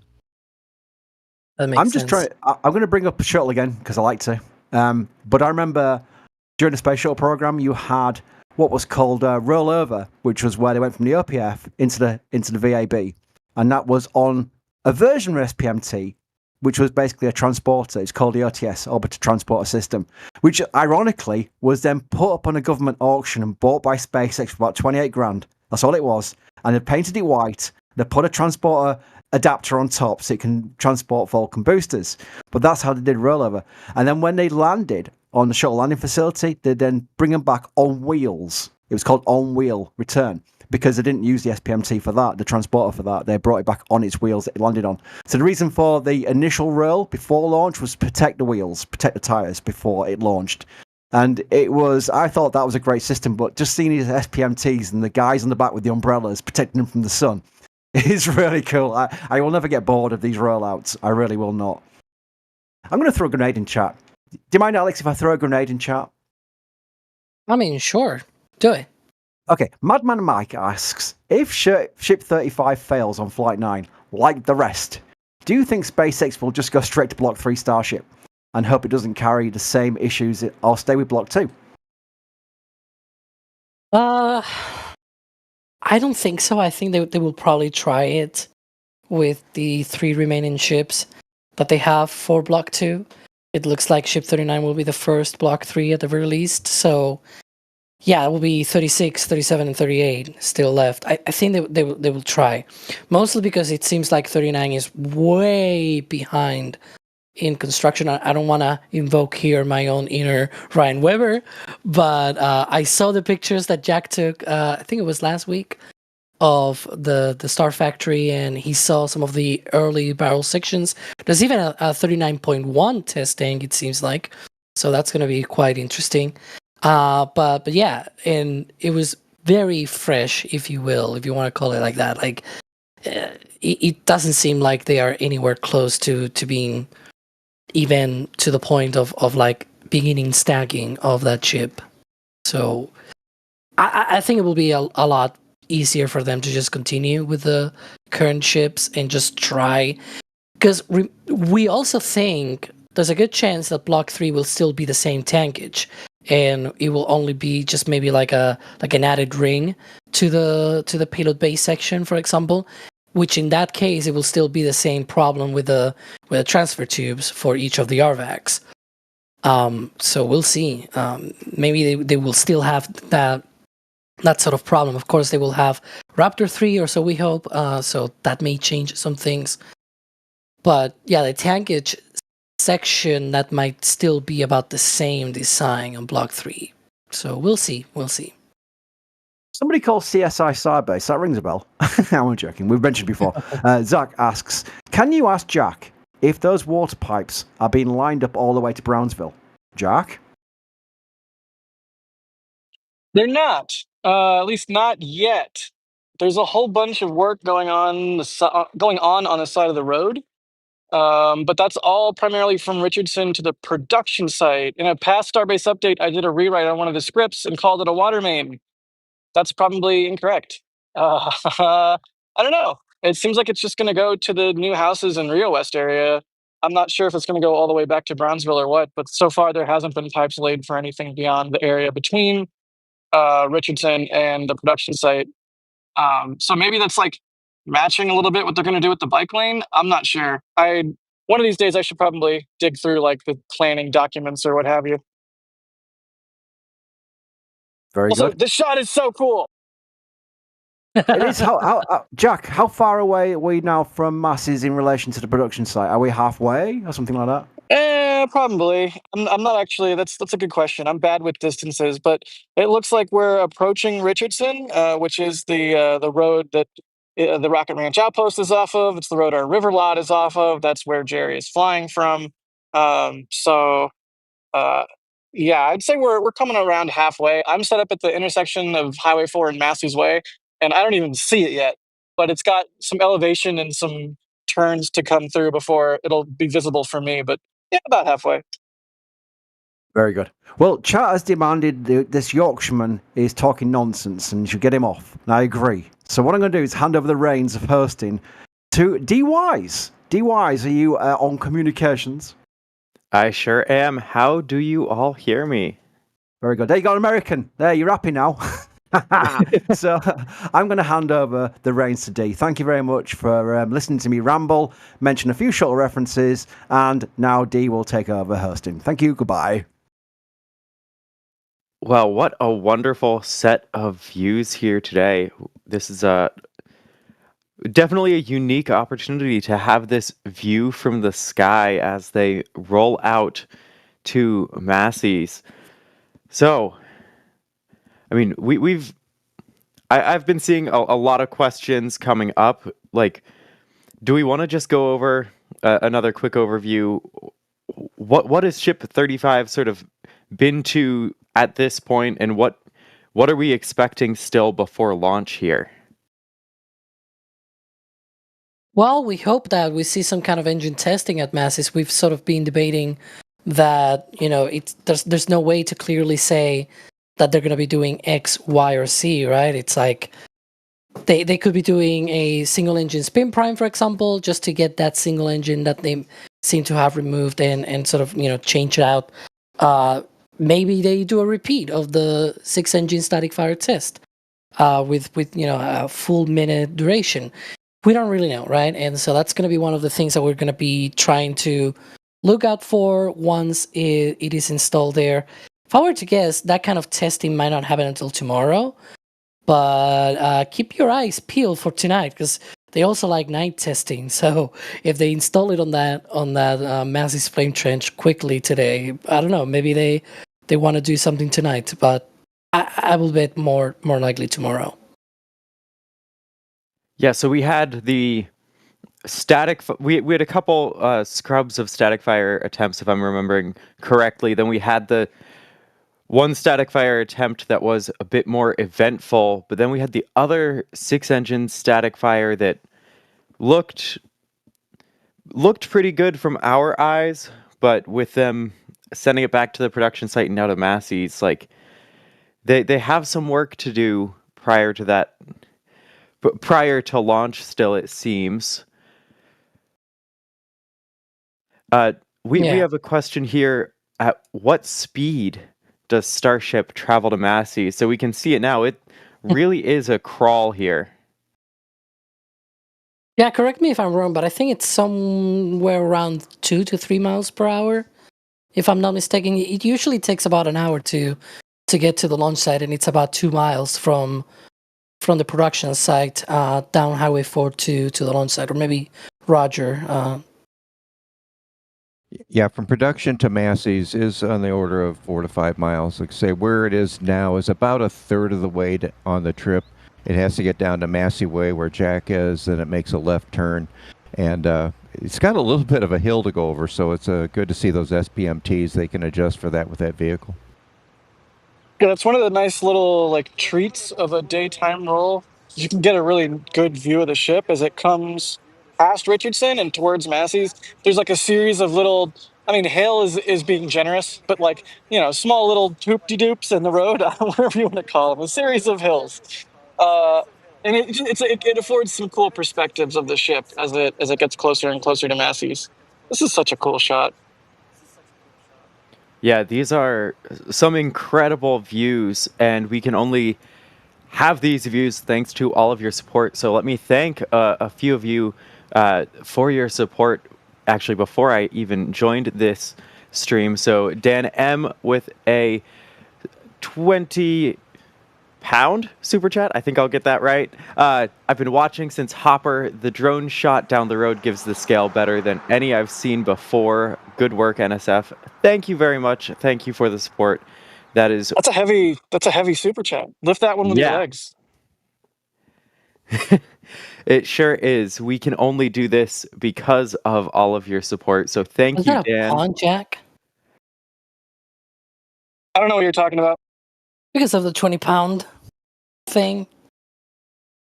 Oh god, I missed that. Ah. We also have Michael McRory with a $10 super chat. Just started watching. Can they do a static fire of the ship on the pad? Is there still an FAA issue with the number of times a water suppression system can be used at the pad? So, of course, we used to see all the static fires at the pad, but since they got Masseys up and running, I guess a year ago at this point, the ship static fires have all been really taking place out at Masseys. Yeah. We also have a $10 tip from Todd Harris. Tips another way to support more directly, avoiding some of the YouTube cuts and the like. Just because the drone shots are awesome. Thanks for making my membership worth it. Thank you, Todd Harris. It is great to see all the support. We can't thank you enough. And then, speaking of the memberships, we have a lot of gifted memberships that have come through. We have Doug Ramsey gifting 5 Red Team memberships. We have Matt's Mike Alpha Tango Sierra gifting 5 Red Team memberships. We have Micah Original with 10 gifted memberships. That is absolutely incredible. We have Dougal with 5 gifted Red Team memberships. And we have Johnny with a gifted Red Team membership. If you got one of those memberships, be sure to thank the person who gifted it to you in chat, sharing some of the more behind the scenes sorts of things we have on the channel. We get photos up here on occasion. We get occasionally members multi-views and the like. So thank you all for sharing that with even more people.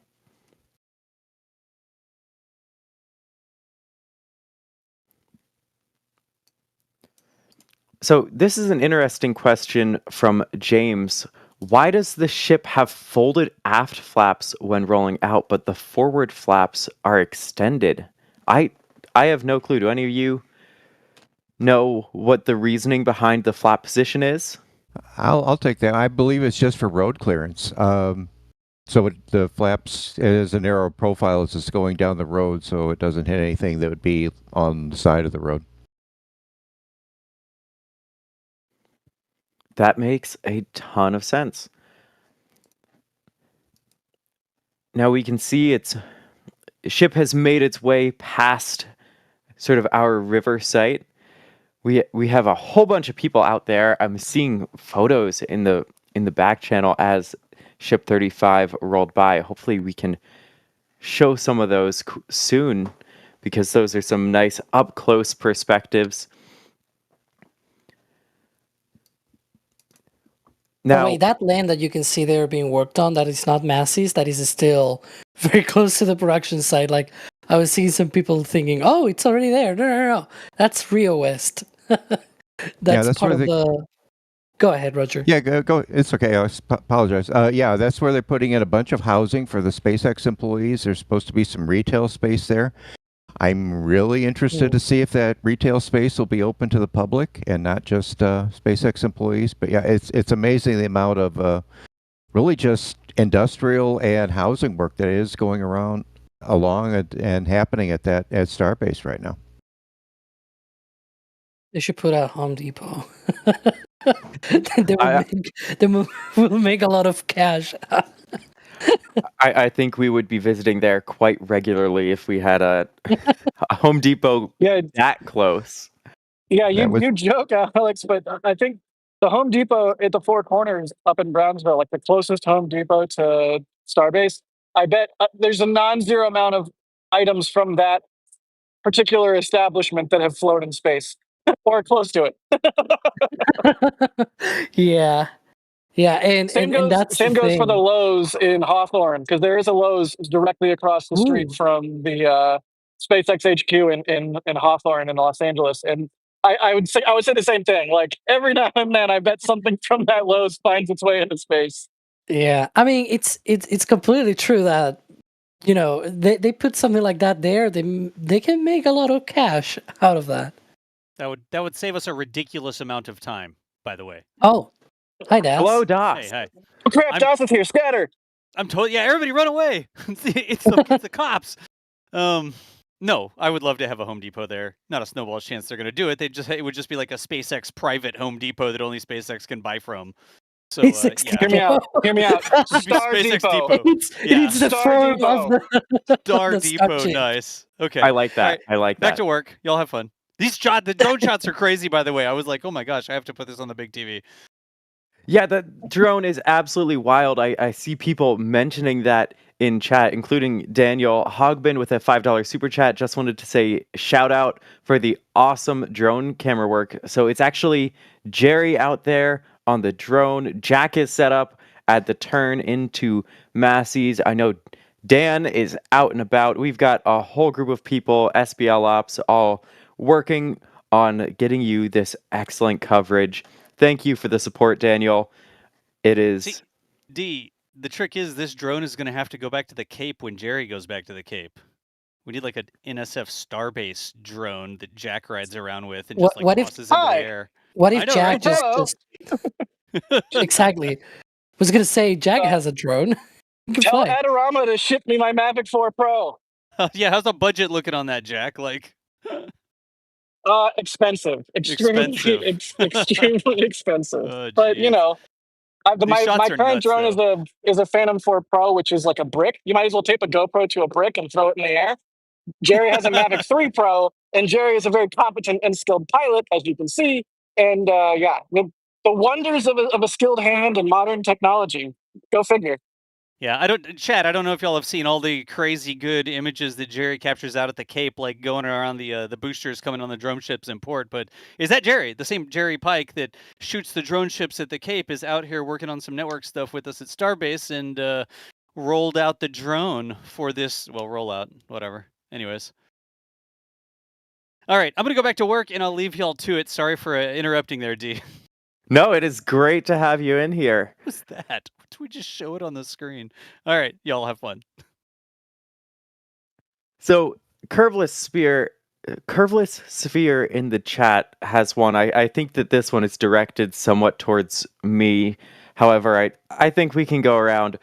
Which is worse, Ship 26 or Block 2? I can't say Ship 26. Yeah. Ship 26 is wonderful. Ship 26, Ship 26 never failed. didn't fly. It never failed. Ship Yes, 26. It also did not fly. Boo, Ship 26. All right. I had to say it. Sorry. No, Agreed. it's fine. We Did also you Fill the say? dumpster quite well. What I- did Jack I- say? Hey, don't say anything then, Jack. Sorry, I was agreeing 26 is bad. Ah, there we go. We have a tie. Now, Alex, we have a question here from Everyday Dev. As they expand production capacity, are there any plans to expand the ship or booster testing capacity with more static fire stands at Masseys or elsewhere? I don't know. Are they really limited by the number of stands right now? And does that see? I don't know if it seems like they will be limited by that in the short term, at least. Yeah, it doesn't seem to me like that could be a problem because, like, as you can see, they can be rather quick with testing. We've seen that as well in the past, where they've moved the ship and then the next day they've done the test, and then even like overnight they were able to roll it back. Like in theory, they could do this within 48 hours, which will mean that you will have to reach a point where like you're making a ship every 48 hours, right? And we're assuming that this is only done before the first flight of the ship. Like once it is already flying and it is reused and everything, they don't need to static fire again, just like they do right now with Falcon 9, right? Like if you see a static fire test of our used Falcon 9 booster, that is a real rarity these days. And so we're assuming that sort of thing. I don't think we're gonna see that in the short term or even near like middle term, so to speak, right?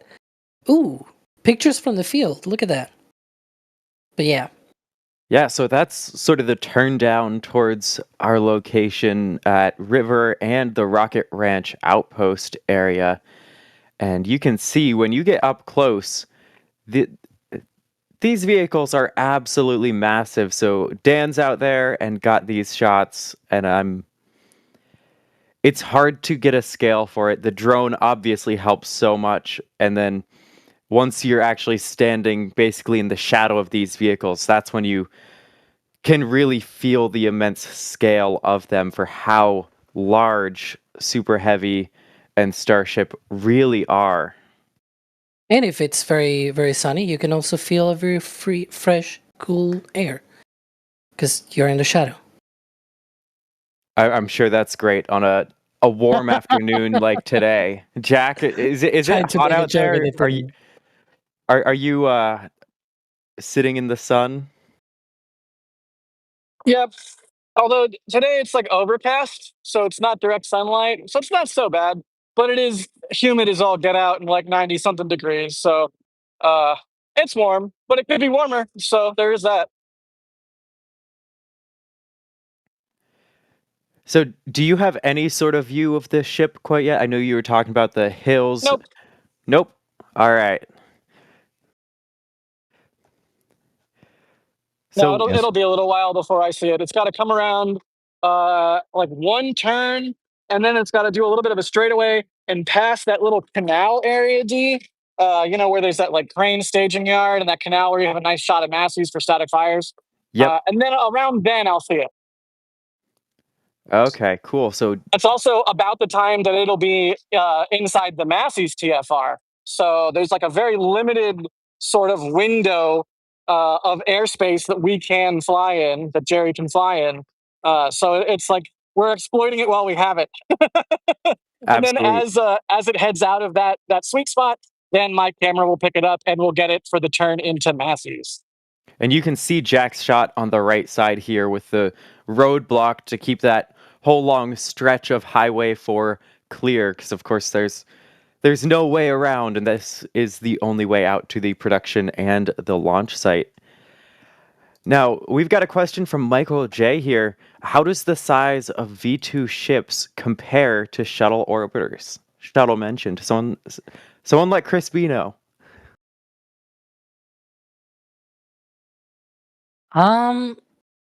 I gotta be honest, I don't know the size of the space shuttle, of the orbiter at the very least. I can tell you the size of the ship. It's about 52 meters tall, 9 meters in diameter, with the flaps, I think they extend up to 14 meters when they are extended, because it adds like a couple of meters each side. That kind of reaches 13, 14 meters across. As for the space shuttle, I will have to look it up, but yeah. So the space shuttle was 37 meters long. So Starship is longer? And does it say the wingspan or anything like that? And where am I looking? Because I know the payload bay, for example, it was 4.8 meters diameter.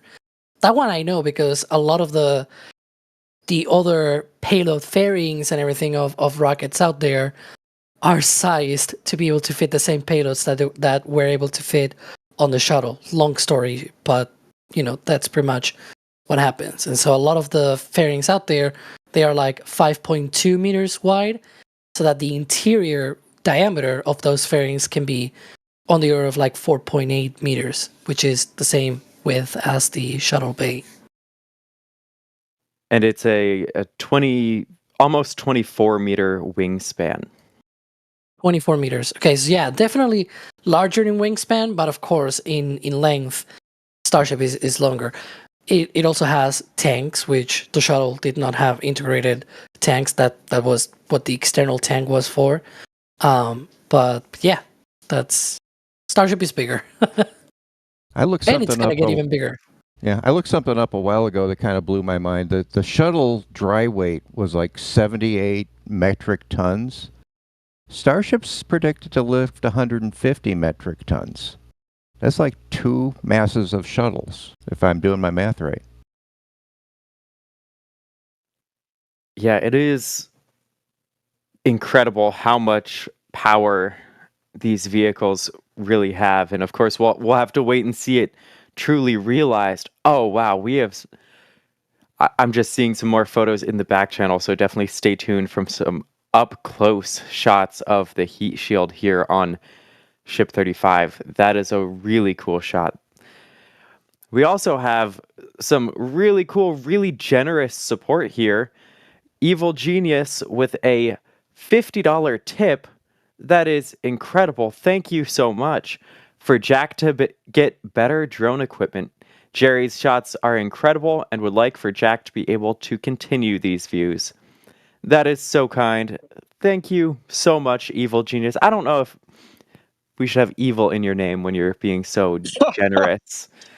Yeah, and it's honestly, it's not just about me. It's about the whole team. Like Jerry, I know, is also looking to upgrade his drone as well. Like we are all as an organization constantly trying to do more, constantly trying to do better. So just everybody coming out with the support. Thank you. It's definitely appreciated because there's so much cool stuff we could do if only we were making way more money. So the more you guys support, the more we can do.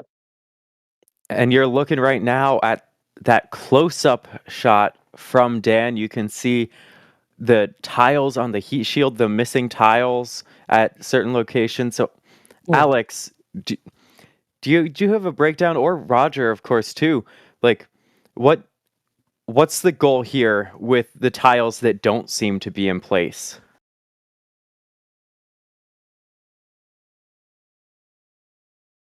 I would think for more data. I mean, if they're intentionally left there, they want to see what the burn through is and the effects on that side. So you can look on the flap with some tiles missing to see if they do burn through. What does that do to performance? It looks like most of them got all up and down the tank. We got a few down in the engine section, so those hopefully would not cause a big problem. But again, more data, more better. More data, more better indeed.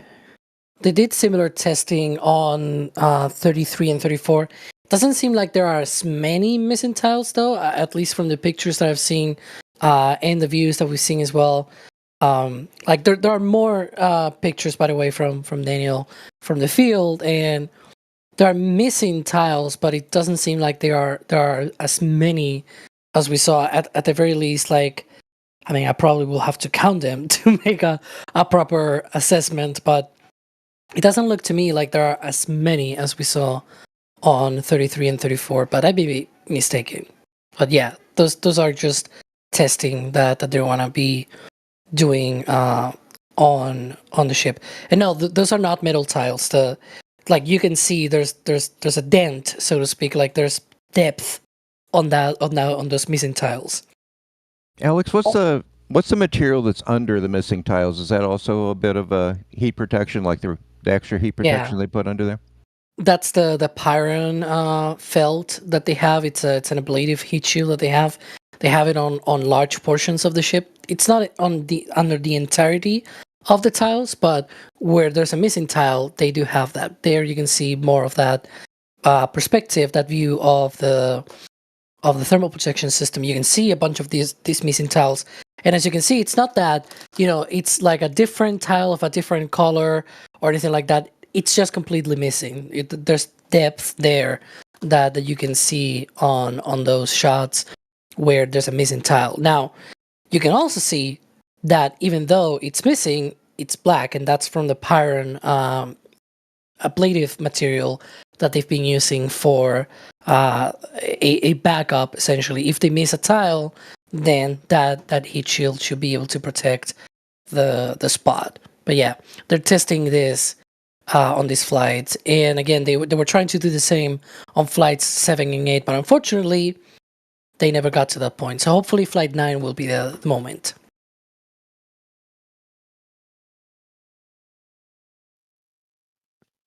We've got a lot of questions coming in here. Of course, if you want your question asked on stream, at NASASpaceflight in the chat. The most recent one here that I'm seeing from Jurgo, I'm probably pronouncing that very wrong, and I am sorry. Could Booster 18 have an integrated hot staging ring? Do we know if they're going to move towards integrated hot stage rings? Well, we do hope that 18 will be the one that's going to be the first one to have that integrated, because it's going to be the first Block 3 booster. By all means, it kind of looks like that right now. We've already seen the first 2 barrel sections of that booster, or at least we believe they are the first 2 barrel sections. We are 99% sure, because it doesn't look like it's going to be any sort of test tank or anything like that. So they are already stacking that booster inside Mega Bay 1.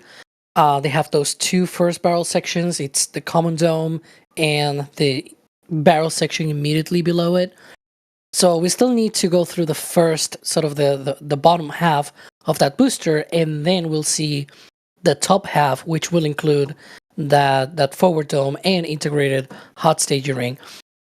If I may say so, like, I have one thing to say here, which we probably need to drop the part of ring, right, at some point, because it's probably just going to be an integrated hot staging interface, right? It's going to be already integrated there instead of being a separate ring kind of thing. It might not even be the size of one ring. It might be the size of a couple of rings or something like that. I don't know, but yeah, I'm going to start using that for the future boosters. That will be very cool to see. And something else that would be cool to see, Matrix is asking if we think SpaceX will ever attempt a single stage to orbit Starship just to show that they can. I don't know if they like they toyed with want single stage point to point, but boy, I don't think it can make it to orbit. Also, it'd be somewhat wasteful at that point, most likely thrown away. I don't know. It doesn't seem all that useful when their main goal for Starship is that reusability. I don't know if we'll see it, but it might be cool if there's some reason it makes sense to do that.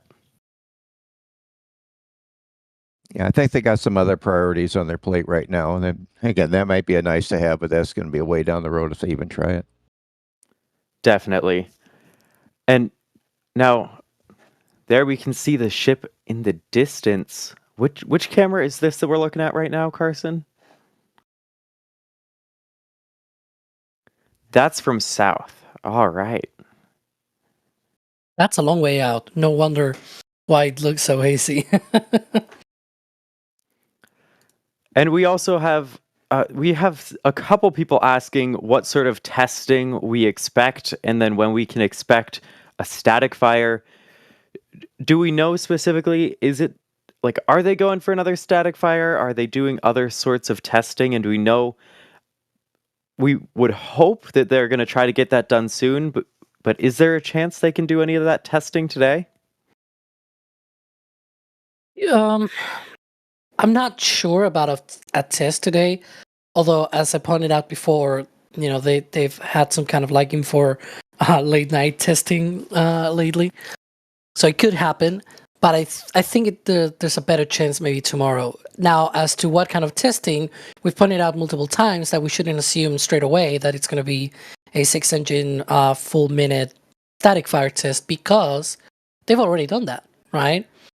And when they've already completed that kind of testing, if they have to change one single engine, for example, they sometimes, like in the past, it has happened with other vehicles where, if they have to change maybe one engine or 2 engines or something like that, they just test those engines, right?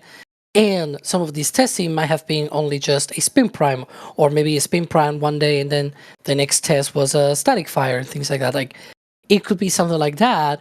So there's a whole range of possibilities once this vehicle is out there at Masseys. So we're obviously going to be going live, right? We assume it's going to be an engine test, so expect some kind of coverage from us. But don't be surprised if we just call it like something like Ship 35 engine testing, and we don't say straight away, oh, it's a static fire test. It might not be, right?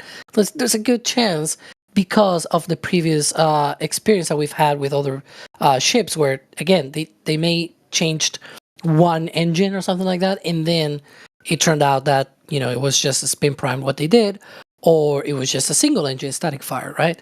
So since we don't know, we'll probably have to just say a very generic engine testing kind of thing, and so but yeah, we'll have to wait and see.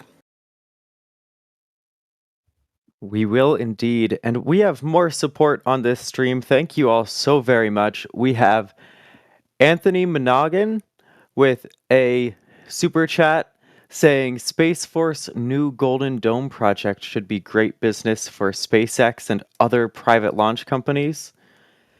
Yeah, it definitely seems like if that's the case. I've seen Tori Bruno talking about the sort of Golden Dome project, so I'm sure that will become more clear what exactly goes on in due course, but that could definitely be another great source of business for launch companies. Thank you for the super chat, Anthony. Look up Brilliant Pebbles. Everything old is new again. It's SDI all over again. Look up Brilliant Pebbles. Yay, military industrial complex. Okay, I'm done. Jack sounded just like the neurotic kind of person that is like, look this up, they are Follow the money, follow the money. But yeah, we talked about this on a recent twist, on a recent episode of This Week in Spaceflight, and we said, this looks like, what Reagan was doing in the 1980s. And we actually put a clip of Reagan saying something like, wouldn't it be great if instead of having, nuclear bombs or anything like that, we had the capability to literally like just disarm, like thinking about the fact that, nuclear weapons will not be at all feasible if you can just destroy them as they are flying off and things like that. Like he was just trying to make a case. The difference was back then it was lambasted as technologically infeasible, and everyone called it the Star Wars program, sort of derisively. Whereas today, thanks to the Starlink bus and the proliferation of usable rockets, it's like actually plausible? Question mark. All right, I'm done. We also have Telstar86 gifting a Red Team membership. Thank you, Telstar86. If you got that membership, be sure to thank them. We have Sergeant Snipey becoming a Capcom member. Thank you very much. At that level, that is, I believe, the Discord access where you can hang out, chat with all of us. We've got gaming channels. We've got more behind-the-scenes photos and the like. We have Alex Vaughn with a $5 super chat. I'm going to throw this one to Jack, actually, asking, how far is the trip to Masseys? Oh, that's a good question. It's a couple miles down Highway 4. I'm scrolling because DOS actually said, no, DOS didn't post an actual amount. So when it passes Richardson, which it just had, it was about a third of the way. So I would say it's about half-ish now. Yeah, I would have to like go on Google Maps and like figure it out, but I would say 4 or so miles. I'm totally guessing. All right. We also have Tyler Helgerson becoming upgrading to a Red Team member. Thank you, Tyler. And we have Telstar86 with a super chat saying, if Jack is starting to make puns, what will happen next? Sawyer saying West Coast is best coast? I don't think people have the shortest memories. I've been making puns. I just don't always make them all the time like Sawyer does. Do you think we're going to get Sawyer to say West Coast, best coast? I honestly think I have a better chance of getting him to agree that everything jalapeno cheddar bagel is actually a bagel. But even that is probably an insurmountable task. Anyway, Starship, am I right? Yeah, Starship. So this view we're looking at right now is actually from our camera posted with our friends at the Rocket Ranch outpost. So, of course, that's a great place to watch launches from. They have I believe their ticket sales are still up for this upcoming flight, but it is just a spectacular view, and we love our friends at the Rocket Ranch.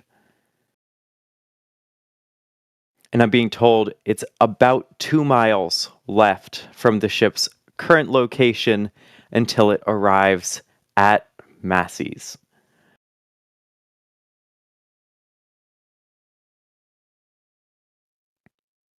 We've got another question from Sergeant Snipey, though. Roger, I'd love to hear your thoughts on this. Do you think when the first gigabay is done, they will replace the 2 megabays with another gigabay?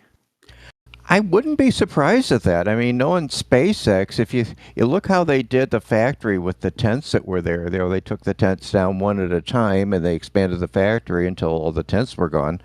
Now they've gotten rid of, the high bay practically, so they'll be putting up a gigabay. Given the demand and the needs, you don't get too attached to anything you see at Starbase. I could well see those 2 megabays coming down, either attached to the first gigabay or completely separate.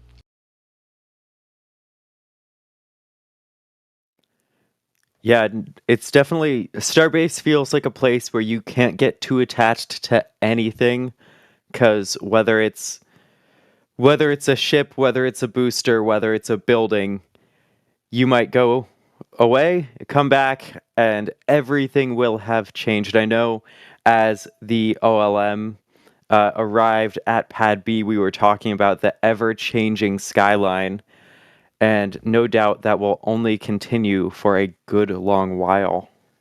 Yeah, that's part of the beauty, right? Like it keeps, sorry, Roger, it keeps things fresh. Like as someone who's here most of the time for the last 3 to 5 years, every time things start to be like, oh, I've shot 1,000,000 times, they demolish something or build a new thing, and suddenly there's new angles and there's fresh views and there's fresh shots you can take advantage of different sight lines for.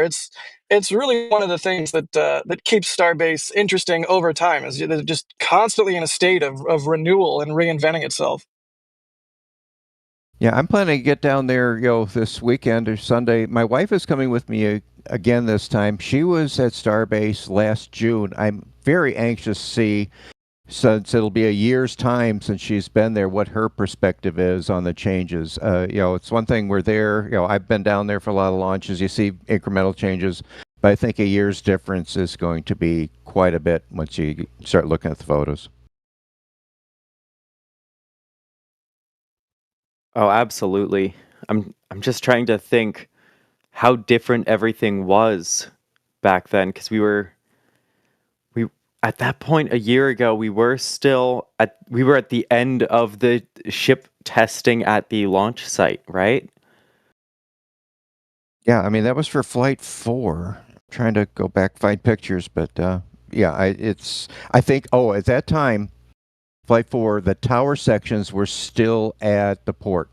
They hadn't been transported down to the pad yet. So think about that. That is absolutely wild. So nuts. Every now and then I have like one of the widgets on my phone home screen that like shows me, random pictures from my library. Every now and then it'll show me one from like SN8 or SN9 on the suborbital pads. And there's like some stubby legs where they had started to build pad A. It's just it's remarkable. It's remarkable how far we've come in such a short period of time, and it's so fun to think about where it's going to go in a similar amount of time going forward. Going to Moon and Mars, baby. To the moon. Yeah, there's still the and on to Mars. vertical commodities tanks down at the pad a year ago. Oh yeah, that was a really different view. Those things got really banged up from the early flights. Now, speaking of the early flights, they lost a lot of tiles, and JS Web Music is wondering how big the tiles are.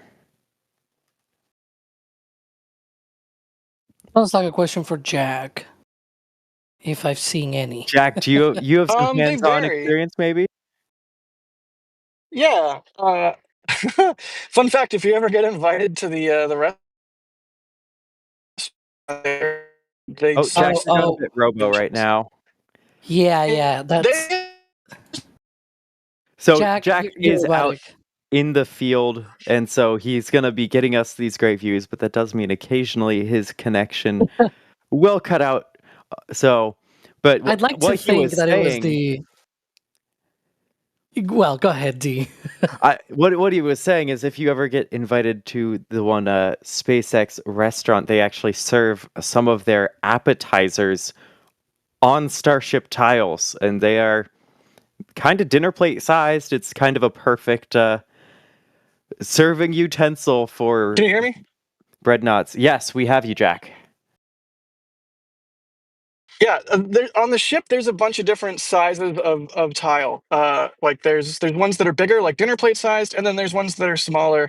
I couldn't tell you, like I would have to get out a measuring tape and have somebody with a tile and do all that nonsense. But I would say, a dinner plate is a good analog for a standard tile, as I understand it. I could be wrong.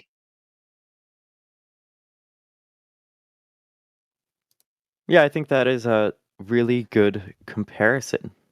I'd like to think that that was not Jack being robotic. That was SpaceX trying to keep the secret of the Starship tile size. Yeah. Now, Damien is wondering, we've got a couple things that have to go on here before they're fully ready for Flight 9. Of course, eventually ship has to make its way to the pad and be stacked, but if this test or whatever tests are successful at Masseys, would they be able to roll straight to the pad, or do we expect them to head to the production site again before then going on to the pad? Well, does it need to Mm, get the Starlinks installed first, Alex? yeah, we think it's gonna get back to the production site. Um, there's one thing that can be a clue to that, and the whole reason is they lift the ship inside of Mega Bay 2 with the crane using the same catch points, essentially the catch pins on the ship. And so for that, they need a special interface to not damage the pins, because the way that you have the straps for the crane is different than the way that you land the ship on the chopsticks. And so what they have is these sort of I don't know, like sling protections or something like that at the tip of the catch point, and right now it carries those. Now that is a good sign, I guess, that it's probably going to be coming back to the production site. It's going to get lifted using those same catch points, and then it's probably going to be put on a regular ship stand. It is not definite proof though, because they can still go up on a cherry picker and just remove those before, because they cannot lift the ship on the chopsticks with those installed. So, I mean, unless they somehow want to fly the ship with those installed, but and they just lift it with a regular pins and everything. But yeah, that's essentially one of the clues that it may be coming back to the production side. And apart from that, the Starlink simulators probably need to be installed. They need to do a couple more little things here and there as well, but we'll see. They also have, I forgot, they also have on the aft section, you may see there's like 2 missing spots. That's for the crane tie downs, or what was it called? What's the name? Guidelines, I think it is. D, help me here on this. And so what they use those is just to sort of guide around the ship as they lift it with a crane. And those need to be closed out before lifting it on a booster for flight, because it's on the TPS side of things. So those need to be closed out, need to be removed, need to get the tiles installed over there. So that is another indicator that perhaps all of that hardware is still installed there, because it's going to come back to the production side and be lifted by the crane. And put on the the mega bay crane and then put on the regular ship transport stand. Yeah, so there's definitely a lot to happen still prior to launch. I've also seen a couple people asking, like, are they still seemingly targeting the 27th? Do we have any hints that that's changing? As far as I know, though, they're still targeting the 27th based on all of the notices to air traffic and marine traffic, right? So Yeah, it far. Oh, go ahead, Roger. Sorry, Alex. Yeah, as far as we know, yeah. Like I said, it'll be interesting to see how this test goes with Ship 35, what the weekend holds, how they can get by with the U.S. holiday. So stay tuned. Now, here's a really cool, somewhat speculative question here, but I would love to see it happen. Luke Lanyon Hogg is asking, given HLS will need landing legs, do you think we'll see starships with legs in orbit or doing suborbital hops and landing on moon surface mock-ups? I mean, that sort of throws me back to my first time going to Starbase, which was SN15, and seeing that hop, watching it land. I don't know. That was a really cool thing to see, but I mean, landing in lunar gravity, very different than landing on Earth. So, what are your thoughts? Do you think there's a chance we see orbital starships with landing legs or suborbital hops with lunar starships?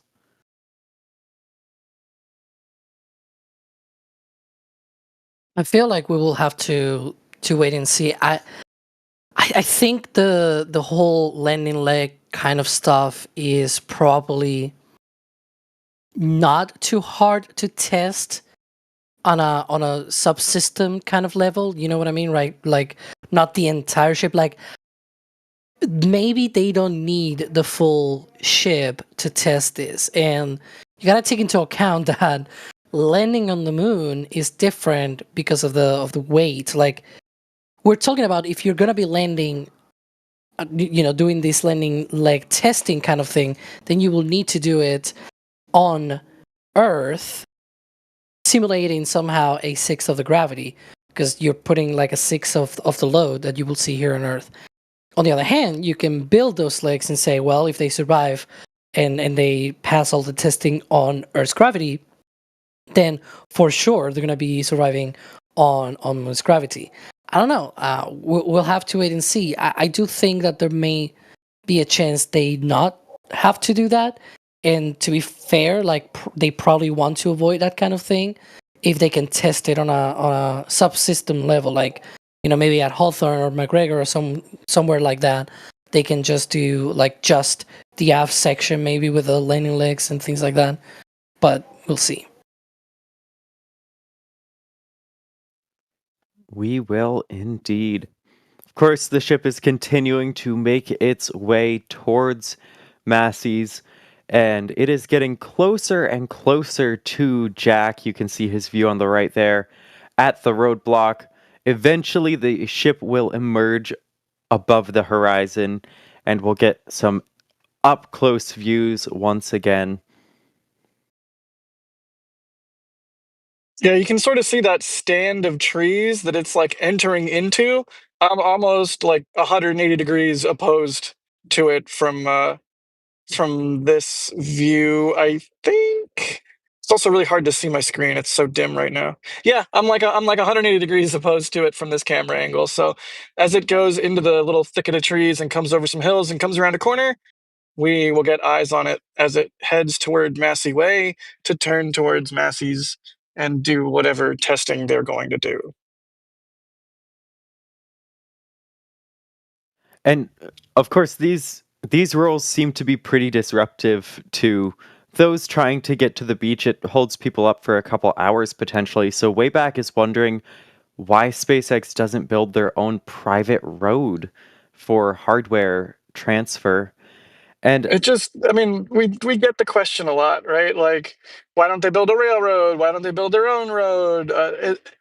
If you come down to Starbase, which I recommend anybody that can does, you will immediately understand the highway essentially goes from Brownsville to the beach along the single high point in the contour of the Earth between two. What is it sounds like sometimes Jack the salt flat, sometimes an estuary, sometimes a raging ocean. Oh, some robotic jack sounds there. like Jack is cutting out a bit, but yeah, to continue what he was saying there, the highway on some of the shots today, it doesn't quite look like it, but there is water along this highway for a lot of the year, and especially when there is heavy rain, that water will rise. And so the highway itself is sort of lifted up several feet. So to build another road Mm. would be trucking in so much of the soil and rock and whatever is necessary to actually build up elevation on top of just then the standard construction for a road. And so Hey, am I while it would robotic? be you might be back at this point. But to Okay, get I'll try and keep it short. okay. They're just going to do some turnouts like they did in the environmental assessment. All they have to do is do some turnouts, pull the ship over, then let traffic pass. They don't need a whole other road. But you're right.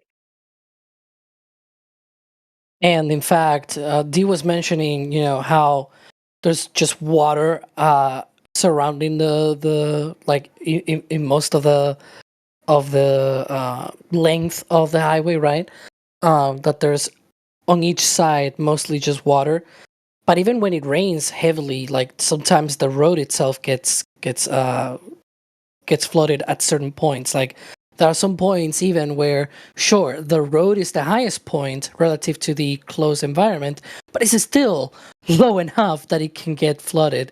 And there's been some times where, we've seen activity completely shutting down at Starbase because employees were not able to go into the production sites and launch site. It's like sometimes when the weather is really, really bad, it can get flooded. And that's the only road. Now you have to, as Dee was mentioning, you need now another road, and you need to elevate that relative to the surrounding environment, and blah blah blah. Like there's a whole number of things. And apart from that kind of work, you also need the approval to do that sort of thing without affecting the environment too much.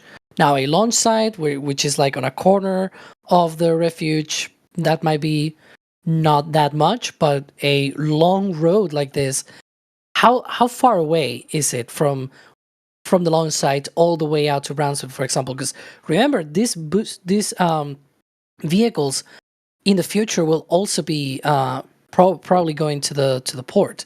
So all the way to the port connector at the very least, then they will need to have another new road. Yeah, the current from if you're trying to go from the production site to the port or back, and we've seen that with the tanks and sections. That's a good 10 miles, whatever the conversion is to kilometers, but it's a haul. Yeah, about 16 kilometers or so. Yeah. I know. Was it flight 2 or 3? Jack, myself, and a couple others were sort of stuck on the beach because of a booster roll that was a little bit unexpected at the time after launch, and we just had to wait for it to arrive at the production site. But the nice thing is, like, they are relatively they do their best to minimize the actual interruption to the road. It's not like they'll close the road and then wait around. When the road is closed, they sort of get going, and then they reopen as soon as possible. So in the grand scheme of things, while on certain days, yeah, it can be annoying to have a long interruption, they do try to minimize it. So is it worth the amount of interruption that the construction would also cause in addition to that financial cost? And it's also That was worth Booster 11, by the way. That was my was a first long time time being ago. up close to a booster like that, and it was I feel like the first time I really got scale of how large they are. And if it had been a ship, it would have been scales from the TPS. Anyways, I was gonna say that the other thing as well is that this happens once every many days, right? Like, Roger, when was the last time they rolled something out to Masseys? Because I feel like it was the last time they rolled Ship 35 out there, which was like, what, 2 or 3 weeks ago?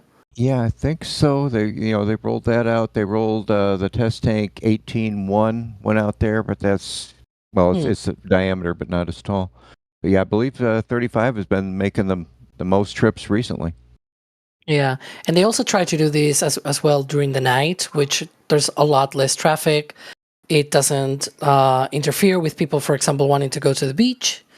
But I'm theorizing here, thinking out loud, that perhaps today they made an exception there and they wanted to roll out during the day because they probably want to get ready, that ship ready for testing tomorrow, or perhaps even later tonight. I do not think it's going to be tonight, though. I think they're going to be taking the entire day to prepare that ship and prepare Masseys for the testing. But it will make sense to, instead of, waiting until the night and having, very little time tomorrow to do anything, they can take the entirety of today to do all of that preparatory work, essentially, and being able to do a test tomorrow, which then would explain why they're doing this during the day, right? Whereas normally they do it during the night when there's the least impact, I guess, to the traffic and the people. And we also have a new photo that Jerry took and posted. So over on X, you can check out Jerry's socials to see this shot. It's such an awesome view from the air here, and a rare view. What a sight. That really helps show the landscape in a way that's so hard to capture when you're on the ground. So, Jerry, thank you so much for this awesome shot. Everyone, go check out Jerry's socials. And, of course, also, if you turn on notifications for the NSF socials at NASASpaceflight on Twitter, at NASASpaceflight IG on Instagram, and the like, so you can stay up to date with all of our posting. The official accounts will, of course, retweet the photographers and their original work. So make sure you are following them, and you'll stay up to date with all this and time lapses and the like. There's a lot of stuff that gets posted on our socials, including, of course, whenever we start a live stream, to make sure you never miss it when we go live, because sometimes YouTube notifications are a bit iffy.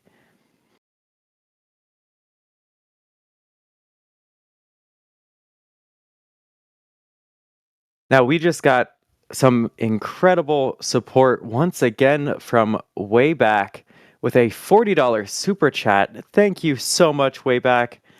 And Wayback just said, "Thanks for a great answer to my question." Of course, we always try to do our best to answer the questions and provide all of you the information that you are looking for. So thank you so much for the support.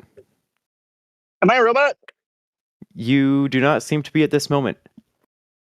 I wonder if that was the road question. If it was, that's a really good question. Like, I hope that my answer wasn't too dismissive or too robotic. It's a good question, and they are doing a bunch of work on Highway 4 to widen it and hopefully switch it from asphalt to concrete and a whole bunch of stuff. So I'm glad you liked the answer, if that's the question we were answering there.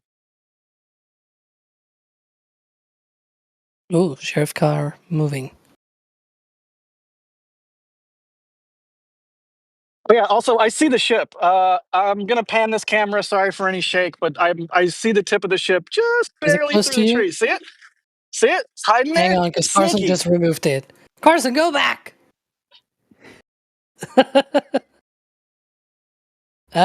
See it? It's sneaky. It's behind. Look at the palmetto thingy, and then look at the tree. It's like kind of hidden in there. Ooh, yeah. Oh, I do see it. All right. That's really funny. It's like, A wild think of it ship like a predator. 35. Yeah, slightly terrifying. It's coming right for me.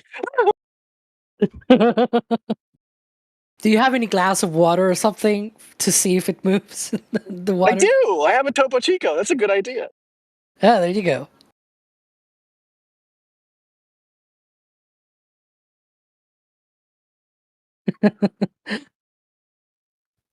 So it will only get closer and closer to this view. Of course, massive thank you, Jack and the whole team, everyone who's out there to get us these views today.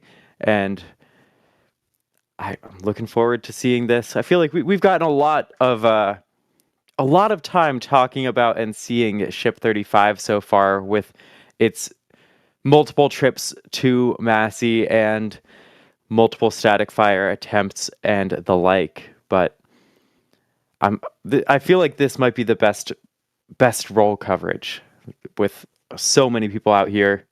Thank you all. Speaking on behalf of everyone, it's a pleasure.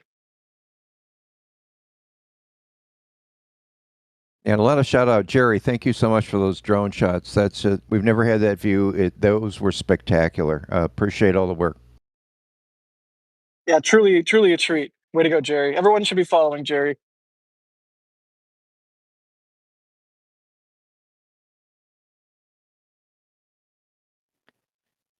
Yeah, we have so many views here. Thank you, everyone who is hanging out with us. This is always fun. If you've left a like, it is so greatly appreciated.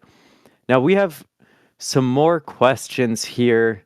There are a lot to go through, actually. We have one. Is 2027 still a plausible date for a crewed lunar landing? That seems... I want to be optimistic. I really want to be optimistic, but that seems too soon. Yeah, they really need to get their flight cadence up. Correct me if I'm wrong, but it took Falcon 9 50 flights before Doug and Bob flew on Demo 2. So that's a lot of cadence, but hopefully we'll get more pads going for Starship. The second one here at Boca Chica at Starbase, we got the 39A pad going up, and hopefully more than that, but they've got a number of technologies that they have to work out before they even think about putting people on. Yeah, they also have the uncrewed test for lunar landing. Excuse me. And before even that, they need to demonstrate on-orbit propellant refueling. So we are few steps off from that. I think doing it on that year, on 2027, is gonna be a very tough kind of deal for them. If like, yeah, essentially we will have to see completed versions of ship tankers by the end of this year to be able to see at least a demonstration of on-orbit refueling by beginning of 2026 or something like that, and maybe see the uncrewed lunar landing by the end of the year of next year, essentially. That is a lot of testing and a lot of flights that they need to do. Like, just the uncrewed landing alone, they need to fully fuel that ship, right? They need to do all of that testing ahead of time. So those are a lot of flights. Yeah, it's gonna be a bit. I think it's more likely that we see the crewed lunar landing in 2028. I've been saying that for a while, that, given the timelines, it seems a little bit more realistic to expect 2028 for that crewed landing. But we'll see.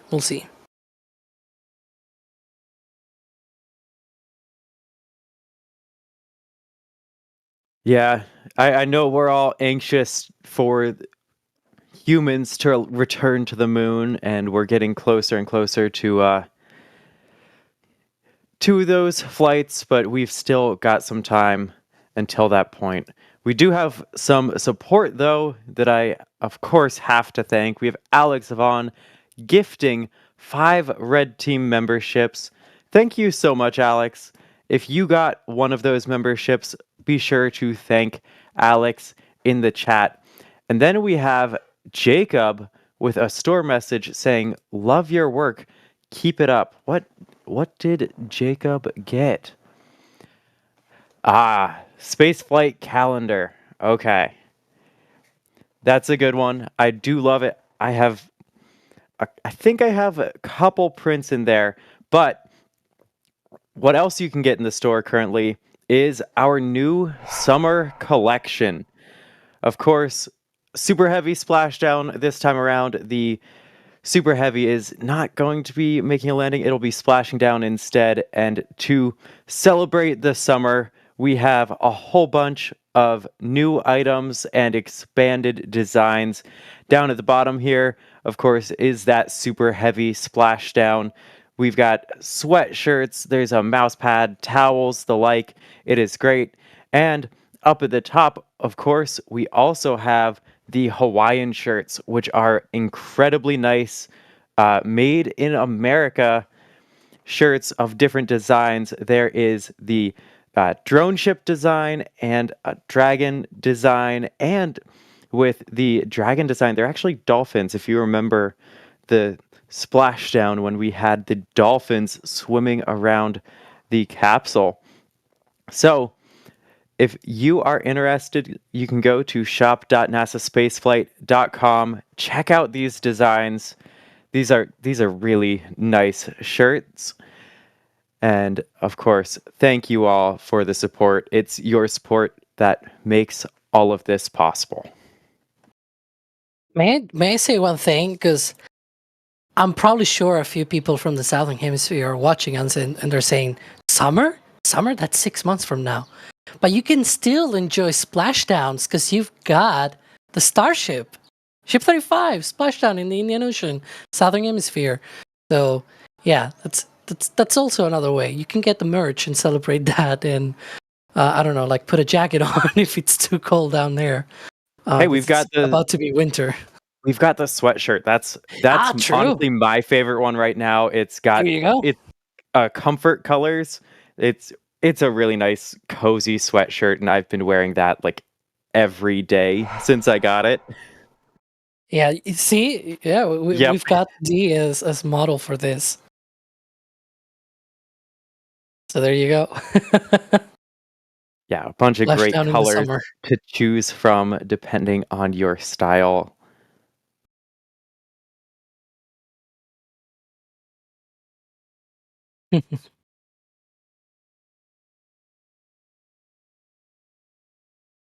So, Jack, the ship is getting closer and closer. Oh, is that your view now? Ooh.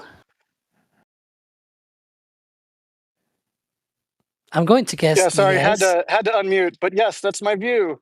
The ship is now going to come around this last corner, and I have a 100 to 500 millimeter lens on right now, and it's at 100 millimeters.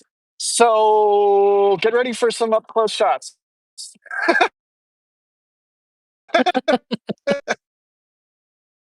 The robotic laugh. It makes it Yeah, more like a villain. it really does. But we're going to get these close-up views once again as the ship, I mean, it's getting really close to its turn down the road to Masseys. Of course, Jack is right there at the roadblock. But I'm looking forward to seeing any of those up-close views you can share with us here.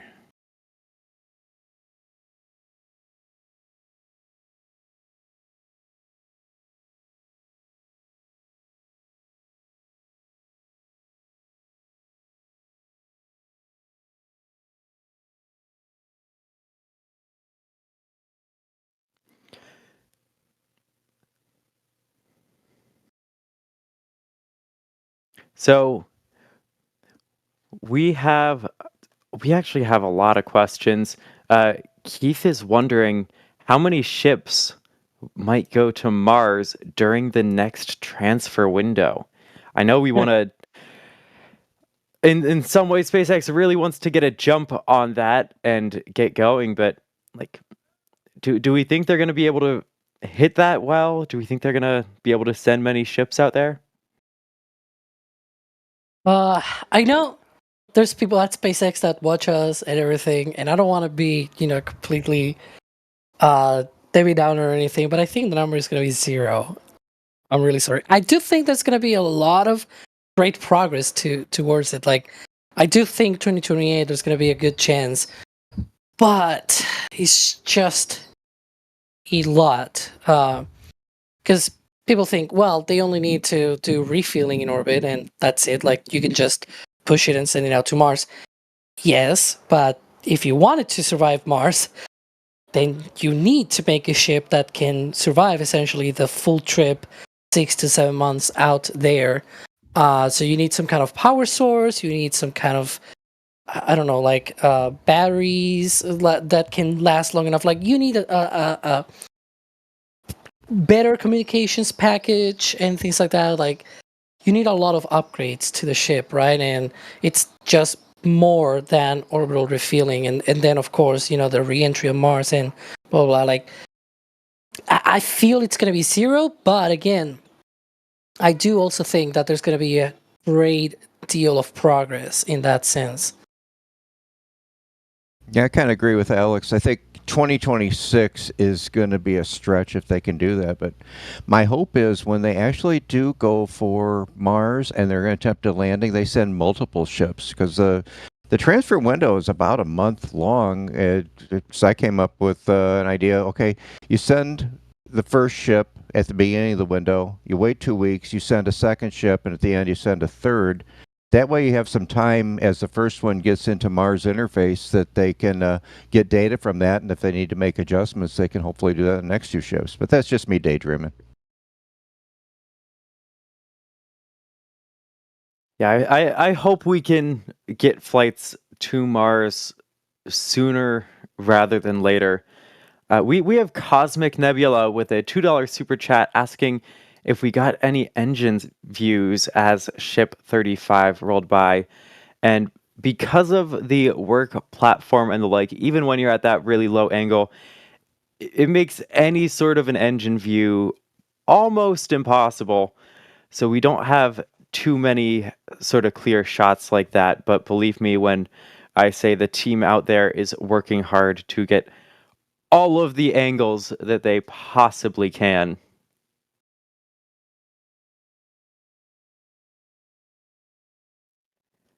So we have forgive a little camera shake. I'm going to be panning around, tilting and zooming and doing all the things. So forgive me, Carson and team.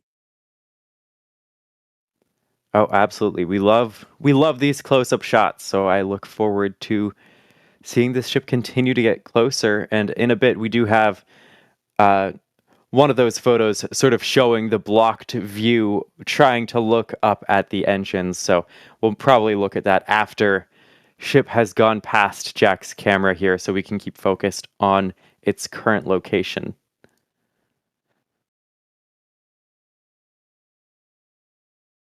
We have some more people who are joining us wondering about when static fire is happening and when flight's happening. So as far as we know, they're getting there early today, so they might be starting to prep for static fire or other engine testing out at Masseys. Maybe late tonight, it could be tomorrow, but we don't have a specific time there. And then as far as the best of our knowledge is, they're still going for the 27th. We're keeping an eye on all the hints, everything that's going on to get the best understanding of that timeline as we get closer and closer to launch. But at this point, we're just sort of waiting and seeing. And of course, some of that will depend on, we need to see this testing and see how it goes before a ship can make its way back to the production site and then onward to the launch site for stacking with the booster. From the other side of the road now, Jack, with this view, with those telephone poles, you have a pretty clear idea of just how large this ship is, right, Jack? I don't know if you can join us on comm, so don't feel like you have to jump in. Busy. Got it. Yeah, for those that haven't been there, those poles provide all the power that goes to Starbase. They are significant poles that they put in because they're drawing a lot of juice down there. Imagine having underground power lines. Actually, it goes a little underground there, right at Massey Way. As Yeah. it makes that turn, you'll see that, so they can get the ship through there and the boosters. Yeah, otherwise they cannot get anything down there. But yeah, and also at the launch site and everything. Like once you get, I think at the point of Richardson, right? It goes all the way underground, if I'm not mistaken. Yeah, I We saw it believe so. on the aerial views from Jerry. Nice tilt here from Jack. Very close up. Beautiful. Nice. No Seeing here it decals, I looks don't cool. think. Yeah, I mean, 34 Oh, the was also dragon. launched without them. But yeah. Yeah, other than the dragons, yeah. The flight termination system, the hatch to the methane tank. Common dome, weld. There you can see the stringers. Oh, we're going up to the forward dome. 2 raceways. One for pressurization, the other one for the wiring and pneumatics and things like that, and hydraulics. No, excuse me, there's no hydraulics. Pneumatics only. But yeah, you can see some of the RCS thrusters as well there on each side of the raceways. Oh, the catch pins. See, that's the thing that I was mentioning before. That's used for the slings that they install on the crane to be able to lift the ship from the stands. You can also see the paint-ish material on the sides of the vehicle. Ooh, we have sounds. And yeah, they are structural catch pins. They've been lifting this ship with those, unlike the previous 2 vehicles.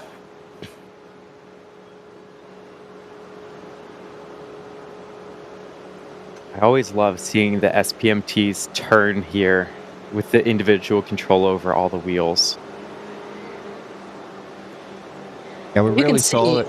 Oh, I'm sorry, Alan. Oh, go ahead. Just we really saw that on the OLM2 rollout when they turned on and off axles to get through that rut. You can see in that view what we mentioned before about the platform on the static fire stand, that they have that platform covering the bottom of the ship, so you cannot see anything, unfortunately. And in the lower left corner of this shot, you can see, I believe, a wild jack. Yep.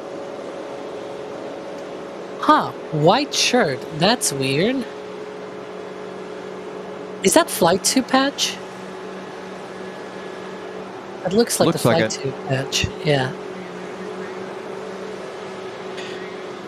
Not a good thing to wear. We're gonna be well, not good in the sense of, of the mission. What happened on Flight 2 didn't reach Seco, remember?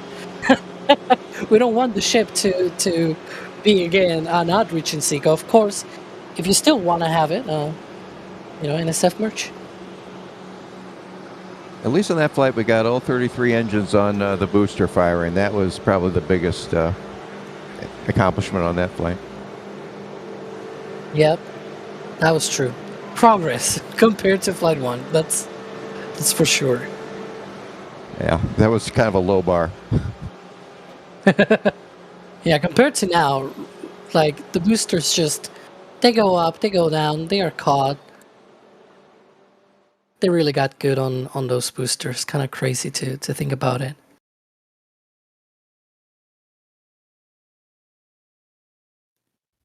Yeah, it's almost becoming expected now. It's amazing that they actually went for it. When they said they're going to try to catch the booster on Flight 5 right after Flight 4, it's like, oh, sure, right. There's no way this is going to happen. Then they did it. And, Yeah. they had the little tower issue on Flight 6, and then they did it twice more. It's a 20-story skyscraper falling out of the sky from 50 miles up, and it's landing gently right on target. It's incredible technology. Some people are asking what is this that we're seeing, like, because obviously we're seeing Ship 35 going out to Masseys, but we've shown this view. I believe this is from Rocket Ranch, right? From the outpost, Yes, if I'm not mistaken. This one's from the tower at Rocket Ranch's outpost. Yeah, and you can see some of this work in the foreground, and people are wondering, like, what is that? What? That is the Rio West project, right? Where they're doing some housing, but also other stuff like shops and things like that, right? Yeah, it looks to be some retail that is going Yeah. in there. We'll have to see what that entails and how public that is, because I always thought they need to put in there is a souvenir shop. They could finance this program just with T-shirts and merch from SpaceX down there. Yeah, we were joking about Home Depot as well. If they were to put one there, they will make a lot of cash just from us alone.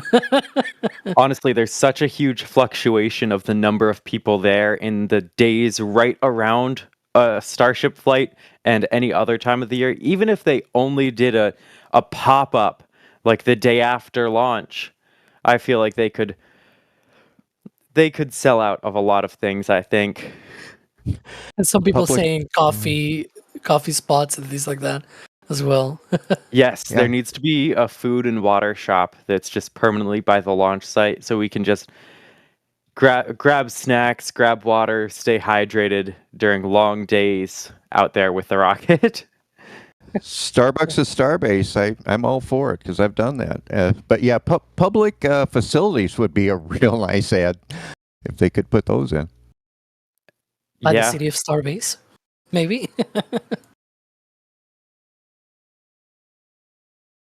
So we got a couple different questions just about the SPMTs and how they work. We had Keith asking about how much faster the wheels on the outside of a turn have to spin.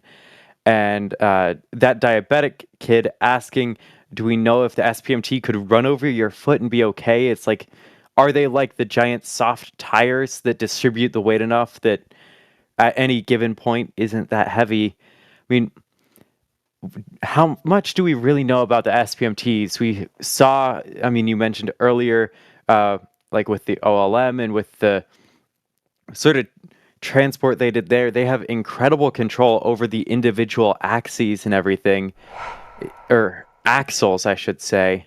Yes, this is a great one that sort of shows the ability of them to lift up one set of wheels as they're they were manually turning off an axle and turning them back on as it cleared the rut there. You can kind of see the wheels will stop and one of them will stop spinning.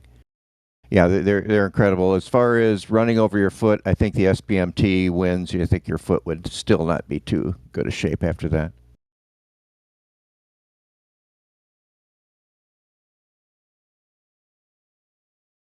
Yeah, but we saw on, just earlier today with the Ship 35 going down there and how the SPMTs, they were too wide going down the road and they're hugging the road. That had 3, so you can kind of imagine they were really on the edges of that road getting down there.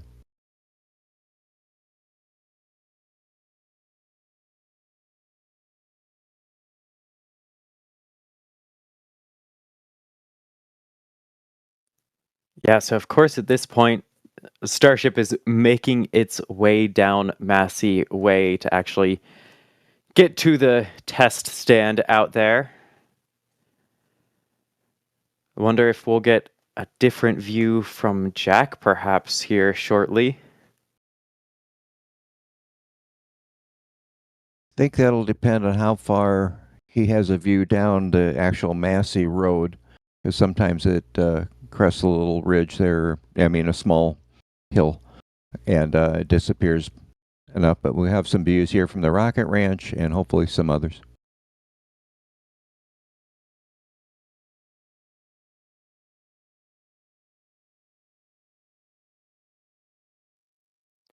Here's an interesting question. I know we've touched on this before, and I don't think we will, but I'll ask it anyway. Could we ever see a booster fly from Starbase to 39A?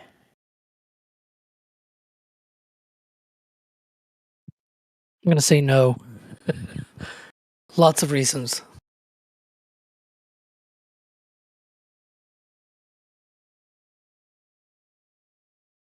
I would think that would be tough. I don't know if it's got enough to get there, enough propellant, and also has to land. But then it's also flying over the panhandle of Florida, and the residents may not take a liking to that.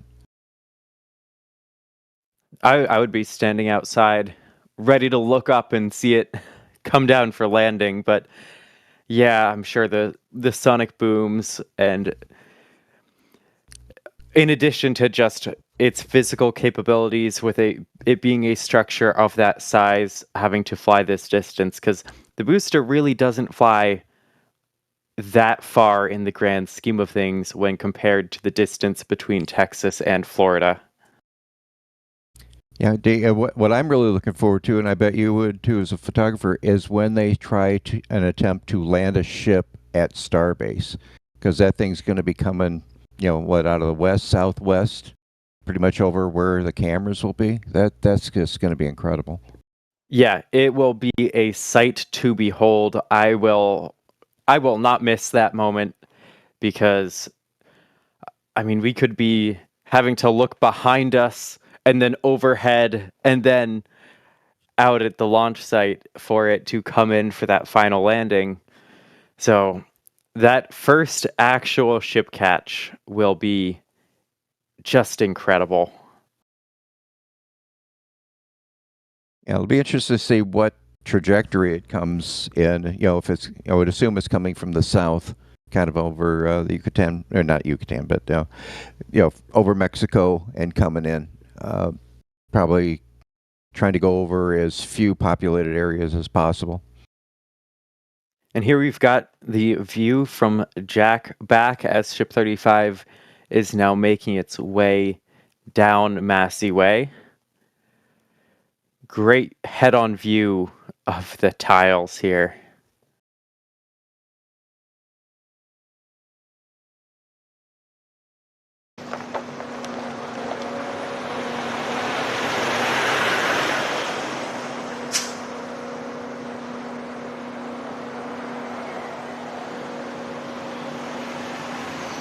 Yeah, sorry I'm not talking much. I'm frantically taking pictures of the heat shield. That is A-okay, Jack. I can't wait to see all of your photos on the socials as soon as you're done.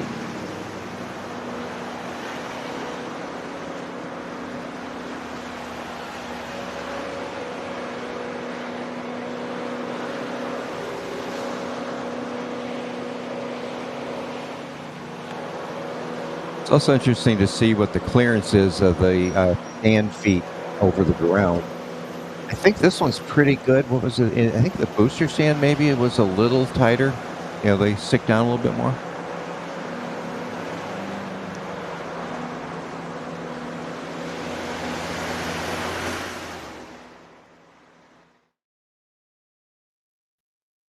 Yeah, it's great hearing the SPMTs, but with the traffic now, of course, all those cars who have been waiting and waiting to get to Starbase or leave Starbase are going through there. Not really a way to avoid some of that traffic in the foreground here. We have Gego saying at some point they'll need to speed this part up. Can't have them walking 4 hours for each testing, right? It seems like this specific part is slowing them down. Any thoughts? Why not? I do not think this part in itself is slowing down anything, because at some point this part will just be done once on each vehicle and done, right? And then they'll just be reflying them, just like they do now with Falcon 9 boosters. Like, look at the Falcon 9 cadence, right? And they still do cryo-proof testing of Falcon 9 boosters. They still do cryo-proof testing of Falcon 9 second stages. They still do static fire testing of Falcon 9 before its first flight at McGregor. And it flies a lot of times, right? And we're talking about, boosters that are turn around every 2 weeks nowadays, every 2-3 weeks, essentially. We're talking about expendable second stages, which I will say that's quite impressive that, it being an expendable stage, they can still, still fly more than 100 of those every single year on those. Now imagine if they were reusable, right? And they didn't have to make 100 of them. They can just make 10 each year, and now you reuse them 10 times each. Now you've got your 100 launches, right? Like, imagine that Starship size, right? Where this is done just once on each vehicle before their first flight. They start flying, they launch, they land, they are reflown, and they don't need to go through any of this. Sorry, just got caught up there. But that's pretty much the point. I don't feel like this is going to be an impediment to a high flight rate. I don't know. Maybe others think differently. No, that's a really good point about the testing only really being necessary before the first flight. So because we haven't really gotten too much reuse here, we've seen like we're seeing it with the booster now, but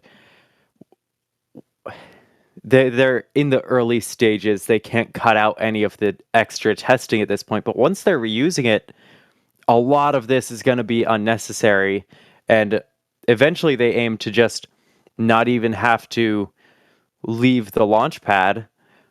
And so once that's the case, then we're really going to be, then the testing really won't be a concern. But so that's a really good point. We also have a question from Luke saying, assuming orbital refueling testing goes well and results in a fully refueled Starship at the end of the test, what do you do with it? A fully fueled ship? In orbit. In orbit. I think that gives you the ability to take 100 tons of payload anywhere this side of Saturn. If you think about that, the Curiosity rovers, but they weighed about 1 metric ton. You could put 50, 100 of them, or even bigger rovers, to send them to Mars, send them to the moons of Jupiter. I think this Starship is such a game changer in spaceflight. That's one of the reasons I'm just so excited for this. Yes, we want moon mission, humans on the moon, colonies on Mars and stuff, but you daydream about telescopes and all kinds of things that, what that amount of mass to orbit gives you. I feel also like this question also assumes that the orbital refueling test is going to fully fuel the ship, right? That they sort of consider the target. But then that will mean they need multiple flights, because obviously with just one single refueling, you don't get anywhere near close to a full tank. However, you can get a nice amount of delta V with just one single refueling. And I feel like I will personally just yeet it out. Like, with just one single refueling, in theory, on paper, Starship should be able to escape Earth's gravity, like, reach escape velocity. So I will just send it. Like, I will just yeet it out, light the engines and send it out. Of course, I will also assume that in this case, the ship will not have any communications or long duration, power stuff to be able to be in deep space and things like that. But I will still do it. Like, they did that on Falcon Heavy demo flight, right? Like, they send it out with a Roadster and everything and Starman. And so once you're done, and even with just a single refilling, if you can do that, again, on paper, it should be able to do that. We'll see in practice if that's the case. But on paper, it should be able to reach escape velocity. I will just send it. If I had the power, I will just push a button, like the engines, send it out. I know a gently used minivan they could use as a payload. Just saying. Ooh.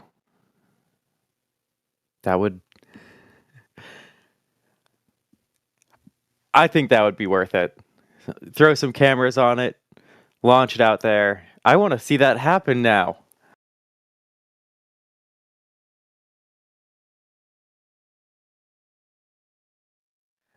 Now, we have a question here from Fearless Beans about the Raptor engine. So they've built 500 plus Raptors, but they're still exploding on the test stand and in ships.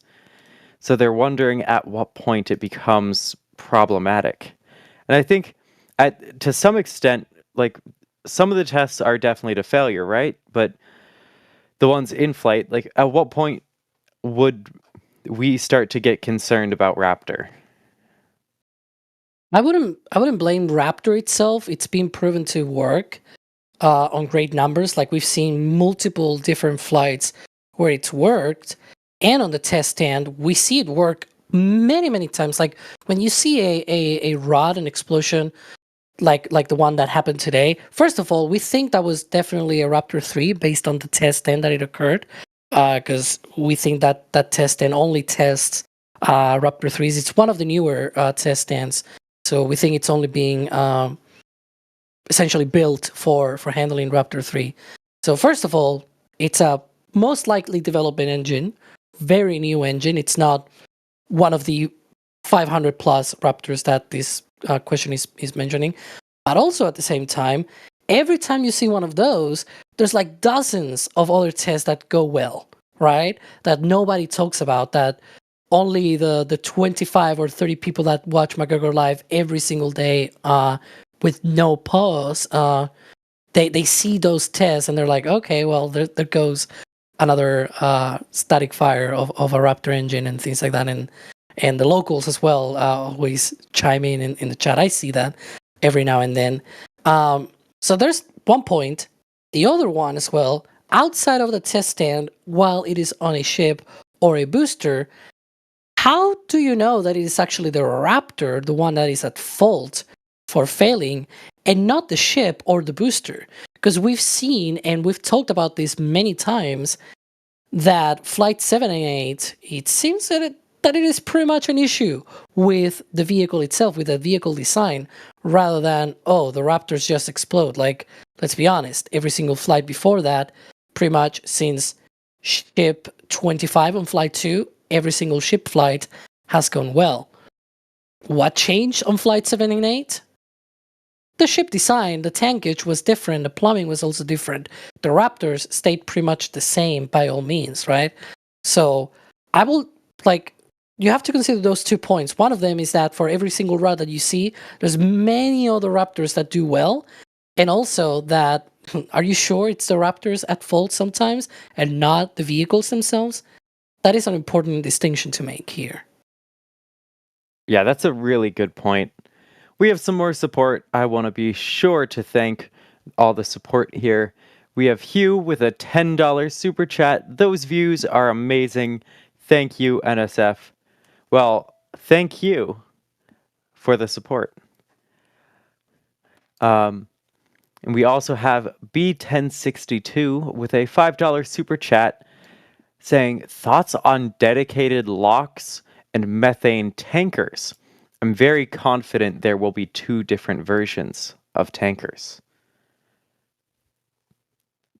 I'm not sure. That seems interesting. That would necessitate more sets of refueling at that point. Like if you have the tankers, but I don't know, Alex, Roger.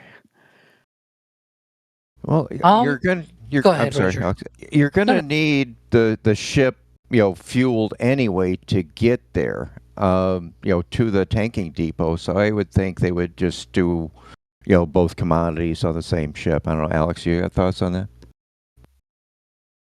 Yeah, there's also the fact that, if you just carry, for example, if you carry only methane and things like that, how do you do that? Because they're going to be transferring through the same quick disconnects. I know Elon has talked about dedicated, with the tankers being like a dedicated section on the payload bay. But given what we've seen, that they're just going to be using the quick disconnect ports for transfer, then we're talking about, whatever they build different that is on the payload bay section or whatever for a separate storage. It just seems to me that you will need to have extra plumbing to be able to get it all the way down to the quick disconnect port, which is where these ships are essentially transferring their propellant from. And so I see it as a very hard ask, a very tough engineering design solution. We'll see though, because these are still out there. They're doing development test articles and things like that. We'll see if that's the case in the future. I do think it's just going to be that the tanker version, so to speak, is just going to be a ship that is empty, doesn't have any payload structures or anything like that. It's just an empty nose cone. But it launches without anything, and it has remaining propellant as it reaches orbit, right? And now it uses that remaining propellant to be able to fill another ship in orbit. I think that's probably going to be what happens. And then, of course, it'll have its own propellant stored on the header tanks to be able to return back and be reused again. But yeah, that's my bet based on the things that we've seen.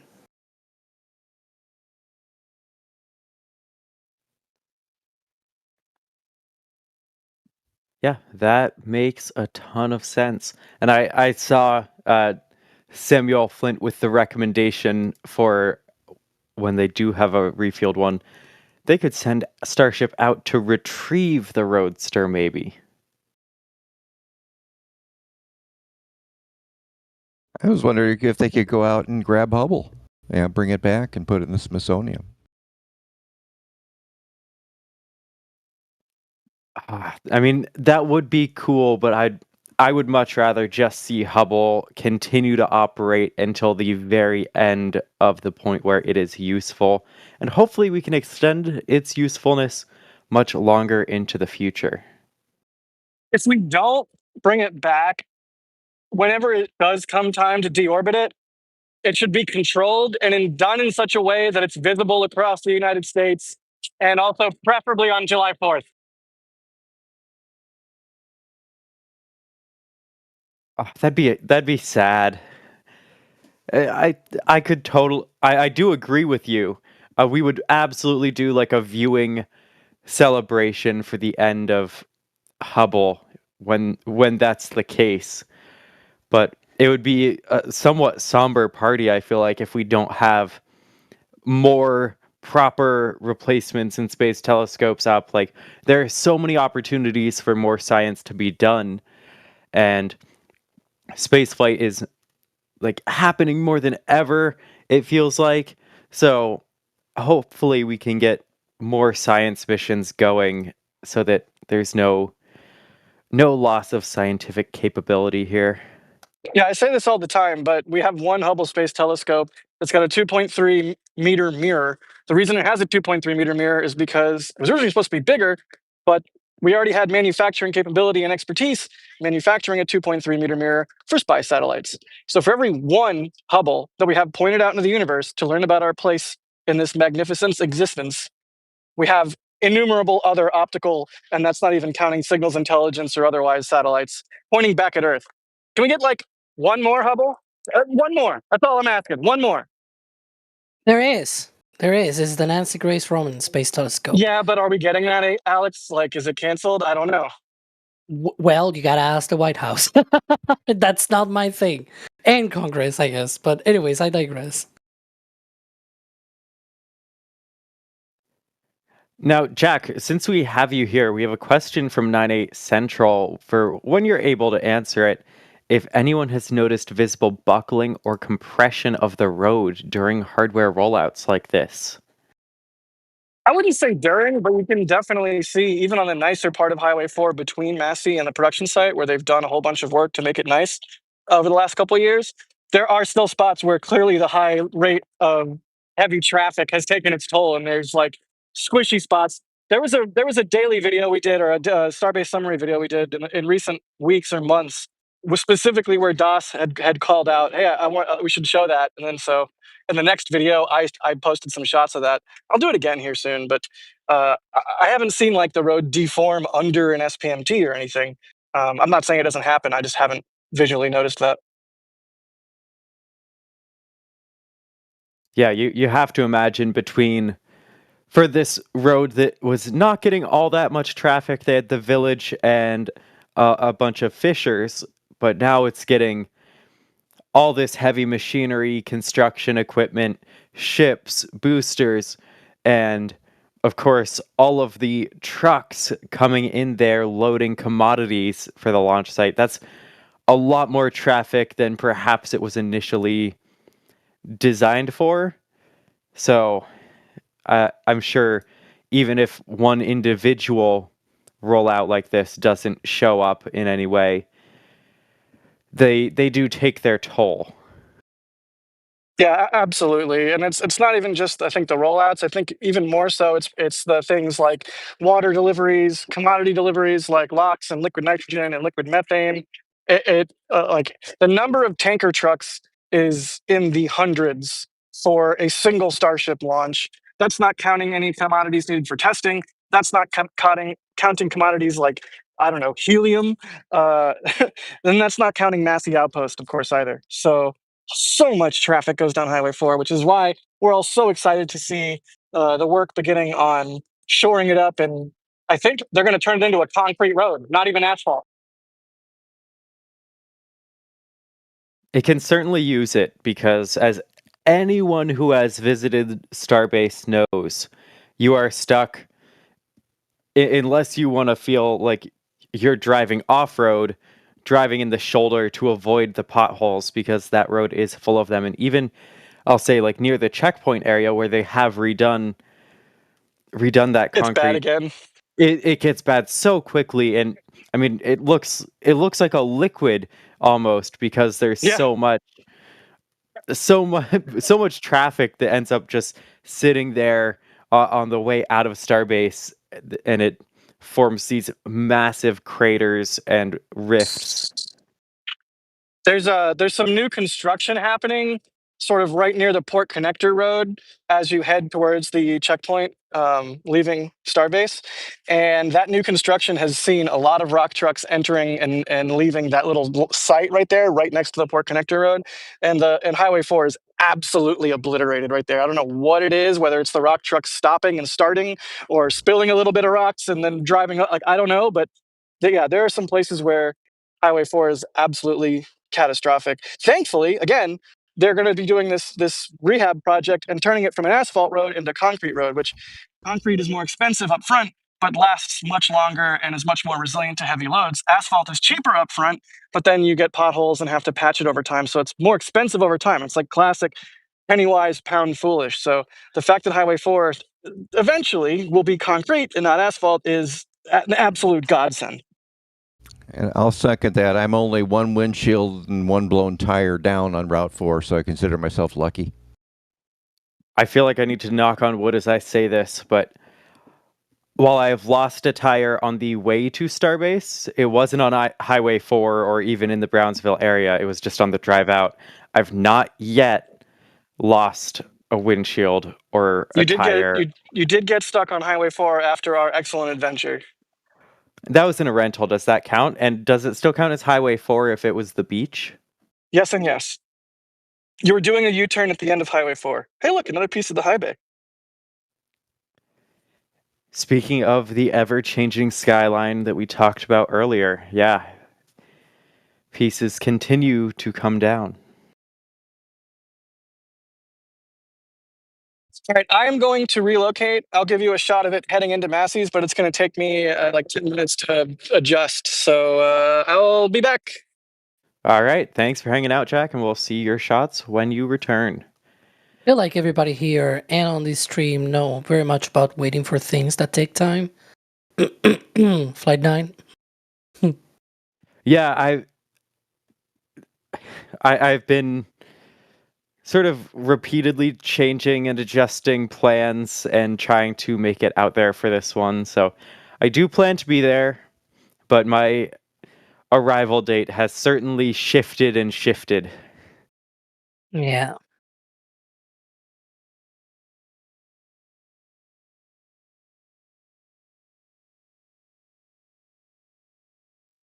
So we've been getting a number of different questions about sort of orbital refueling. So we have Connor wondering how many ships of fuel it takes to fully fuel a ship in orbit, and we have Ludwig wondering how many tons of propellant are needed to fully refuel a Starship in orbit. Alex, do you have some of those numbers?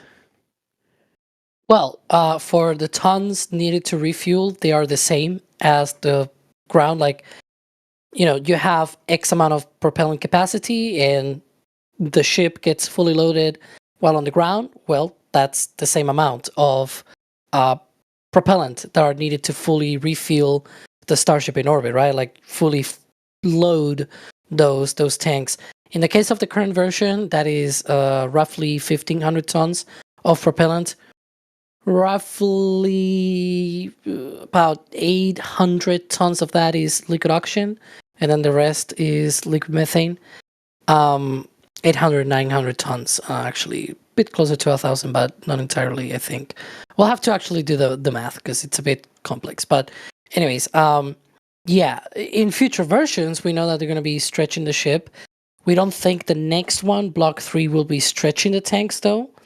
They'll be stretching maybe the payload bay section. So it will be the same payload capacity, the same propellant capacity, so about 1,500 tons.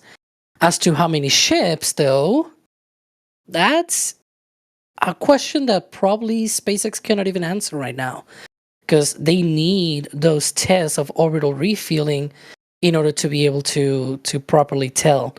And there's multiple reasons why this is the case. The first one being they need to actually know what is the capability of these Starship vehicles to get propellant into orbit. Like, is it 100 tons? It is 120, 130? Does it depend too much on the orbit and things like that? There's also going to be propellant boil off and things like that. But also, most importantly, because they transfer through the quick disconnect, and also they don't use pumps, they use settling and pressure differential. We know this because NASA was talking about this literally about a year ago. And we reported about this, by the way, on our channel, that they're going to be using the quick disconnect ports as interfaces. And so they're also going to be using pressure differential and everything like that. And so it all depends on how much propellant you are able to squeeze through and being able to get from one ship to the other. That is, of the 100, 120, 150 tons of propellant that you might get into orbit, not all of it might go through, right? Not all of it might be transferred onto the other ship, precisely because of how the geometries and interfaces and everything like that works. So say, for example, it's just 80 tons that they can transfer or something like that. So it may be a lot of transfers. Like if it's 80, for example, that will be 18 refuelings until it's fully loaded. Like that's a lot of refuelings, right? The more they can get out of the ship in that procedure, the better. The more that they can launch into orbit, the better as well. So it all contributes. The less boil off that they have, also the better. So this is why that number is ranging quite a lot. Like if you have a perfect situation where you don't have any boil off, you have a ship that can be carrying 150 tons of propellant to low Earth orbit, and that you can completely move all of those 150 tons onto the other ship, then you can get maybe like 10 refueling trips, right? But it could be substantially more than that.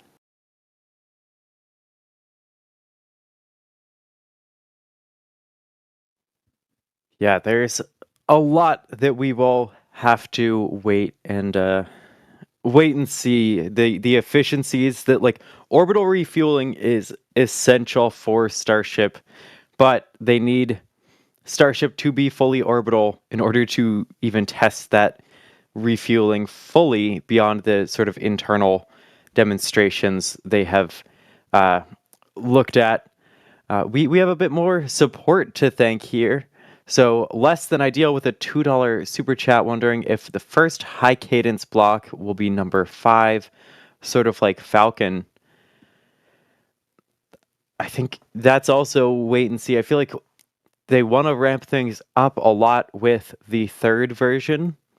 We're going to see that more with the ship and booster here shortly.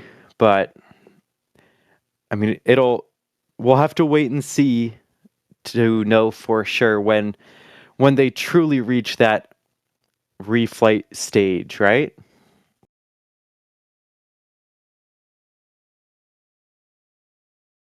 Yeah, probably we're gonna get maybe not super high cadence Falcon 9 style with the next few versions, I think, but we're gonna get very close. I think it's gonna be rather close. We also have to think about how quickly will these iterations be, right? And so it's a very open ended question there. I don't think we have any assurances there that after block 3 we're gonna get some kind of block 4 and block 5 really quickly after that. Maybe we'll have to wait a little bit until that happens. Yeah. And we also have support here from B1062 with a $5 super chat. I'll throw this one to Roger. How many ships could a starship ship if a starship could ship ships? Oh, that's easy. 42. There you go. Love the thrust easy is 3. question. The thrust is 3. I would have just said 1. Okay, that's a good point. That's a good point, Jack. Seems like the straightforward answer. I like 42. As long as Sorry, I was it's not talking to you, Siri. 26.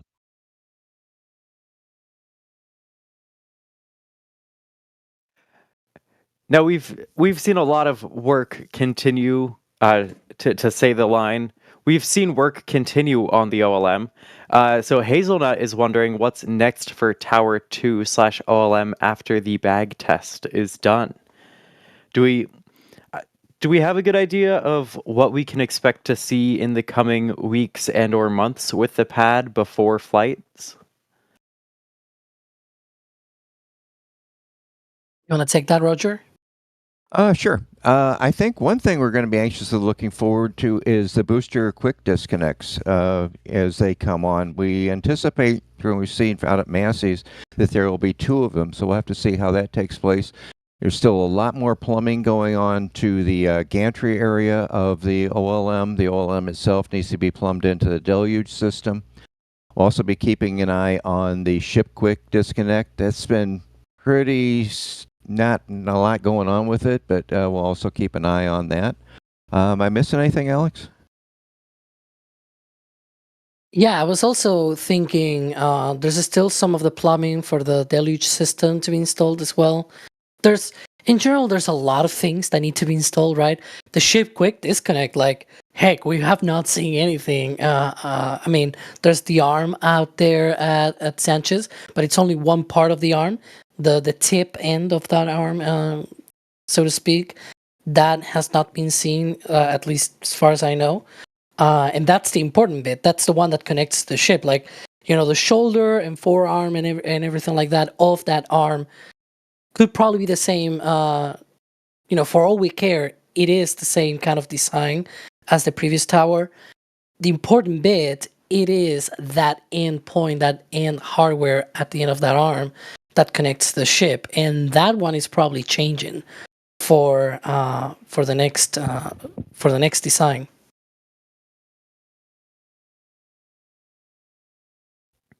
Now we have another question. Looking forward after Flight 9, Ludwig is wondering how long until we can expect Flight 10 to take place. I feel like we have a lot of sort of unanswered questions about Flight 10 still, though, right? Yeah, it really depends on how this flight goes, how the ship behaves. If they end up with the same issue, I'm sure they'll want to do more testing for the Ship 36. Again, they're more data, more better. Hopefully they get a better understanding if that happens. If it doesn't, it could be sooner. Like I say, time will tell. Yeah, one other thing that we should probably point out, sorry, excuse me, is that we saw engines going into Mega Bay I believe that was this morning. Roger, correct me if I'm wrong. I believe so.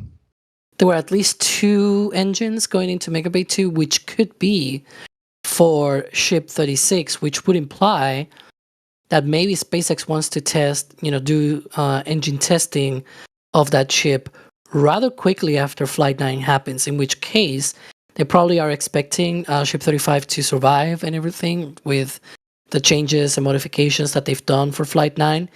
And therefore, they expect to not have any more issues in that realm, right?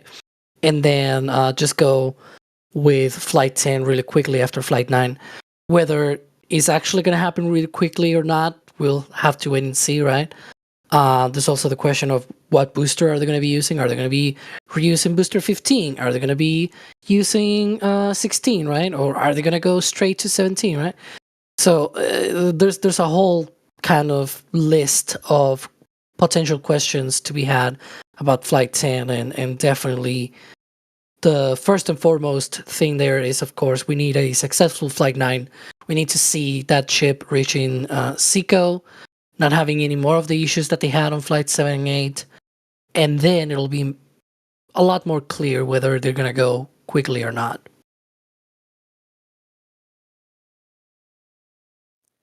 Yeah, so we've got a lot to watch. And of course, right now we are watching Ship 35 arriving at Masseys. It has almost completed its journey here. I want to thank Martin with a store message saying, "Thanks for the coverage, NSF. Without you guys, I would not have this hobby right now." Thank you, Martin. And let's see what Martin got. Oh, that's a great print. Fiery Sunrise. So, of course, if you go to the shop and you get a print, all of those print sales help support the photographer who took that photo. So, and of course, it's always so cool to see your photos up on someone's wall. So, thank you very much, Martin, for getting that print. And thank you for the support. Now, we are getting closer and closer to Flight 9. So we've got a few things left for them to get through on the checklist before they're ready to fly, though, right? Yeah, they need to come back with that chip and get the the simulator links. But there you can see the simulator star links. You can see the checklist on the NASASpaceflight app. Well, this is the website actually, but you can access this by going to NASASpaceflight-Starship, or you can also use wenhop.com. It works. If you type wenhop without an H on the wen, it gets you to the same page. Wenhop.com also works for that. But yeah, you can see there booster 14 obviously not at the launch site, so we don't have a check mark there. Ship 35 at the launch site, it is not. Regulatory approval, well, there's a launch license, but they don't have approval for the launch, which is different. Just having the launch license doesn't work. Then road closure for flight, confirmation from SpaceX, temporary flight restriction, yeah, and vehicle stack. So as you can see, there's still a few things to go. I see some people spamming the wenhop link in chat. It feels like we're almost, I don't know, have we been this close to launch and not had any sort of the communication from SpaceX? I know it's been close before with just a few days notice, but it feels like, I mean, we're less than a week out. We're really just a few days out here, and they've got a lot of things on this checklist here. It sure seems like it, D. I mean, it's like Alex was saying, there's a lot there, but we're anxiously waiting for any kind of word from SpaceX. You can see in this view to the right-hand side that sort of gantry structure to the right over the trees. That is where all of the umbilical connections are for the ship to be static fired. So once the ship is there, it's going to be over the flame trench. Of course, not completely over it because there's like a platform that needs to open and everything. Of course, that's where the SPMTs roll over when it reaches that point. Otherwise, the SPMTs will just drop into the flame trench. You don't want that. But yeah, that's pretty much where it's gonna go. And to go back to the Flight 10 question, Daniel Green is wondering if Flight 9 is a full success. Do we expect Flight 10 might go orbital? We'll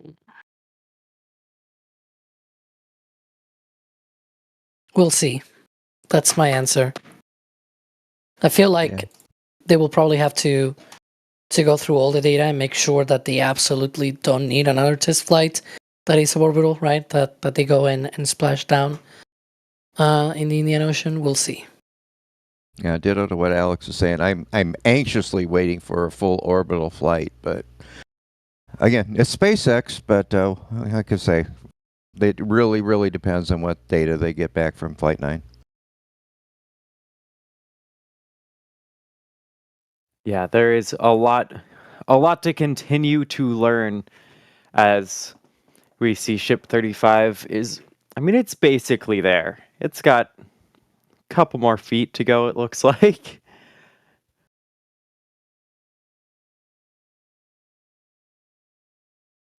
Robert K with a $10 super chat is saying, since there's a specific version of Starship for moon landing, aren't the odds pretty good that they'll build a specific fueling version? There's still a lot of room that can be used without cargo. And I'd say, yeah, they it makes sense.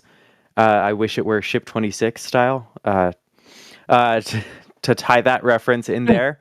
But yeah, it definitely makes sense for them to do the fueling version or the tanker version without cargo room. I feel like one thing obviously is the tankers, and then the other thing is the sort of the refueling stations where you hold the propellant in orbit, which those will probably look a lot like Ship 26 with probably some kind of thermal protection of like not the kind of that you need to re-enter, but the kind that you need to protect the propellants from boiling off and things like that. But tankers are going to be looking just like this ship here, with the exception that they're not going to have any payload bay section, or rather that they're not going to have anything inside of the payload bay, right? Again, there's been this whole debate of whether there's going to be a separate set of tanks on the payload bay section. I'm not sure that's going to be the case. They could, in theory, maybe extend the tanks further up, so essentially stretching the tankage while keeping the overall vehicle length the same. That could be a possibility, but we'll have to wait and see. The advantage of using the same interfaces as the ones they use for fueling is that you don't need any specific interfaces in general for that kind of on-orbit refueling. So you save a lot of mass not needing specific hardware and specific things. And it also means that any ship, any kind of ship, as long as it has some kind of docking system, right? You could, in theory, just dock any tanker to whatever type of ship, and then refuel it and do whatever kind of mission you want, which is a very nice feature, I guess, for any ship to be able to be refuelable or refillable, I guess.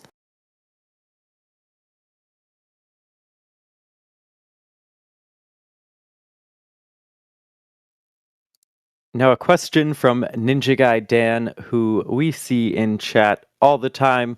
Is SpaceX planning on ever doing a near Hawaii splashdown like they proposed for Flight 3?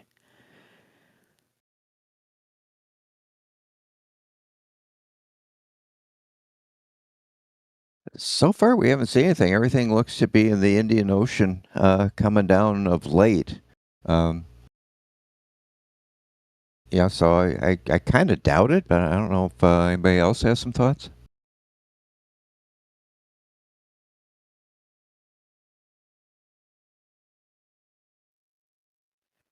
No, I mean, we really haven't heard anything about them looking back at that Hawaii splashdown site. And their goal is, of course, to move to reusability as soon as possible. So going for other plans for a splashdown at this point, probably not. So remember on Flight 1, I met a couple parents of one of the SpaceXers, and we were just chatting. And that employee was not there because he was on part of the recovery crew that was going to Hawaii. So we were kind of laughing. What a great job that would have been. Yeah, and for the record, the plans for Hawaii splashdown was on Flight 1 and 2. Flight 3 was actually the first one to target the Indian Ocean. And they've been doing that since then. And at this point, it looks like Ship 35 is basically in its position here at Masseys. Yep. Pulling there into the gantry.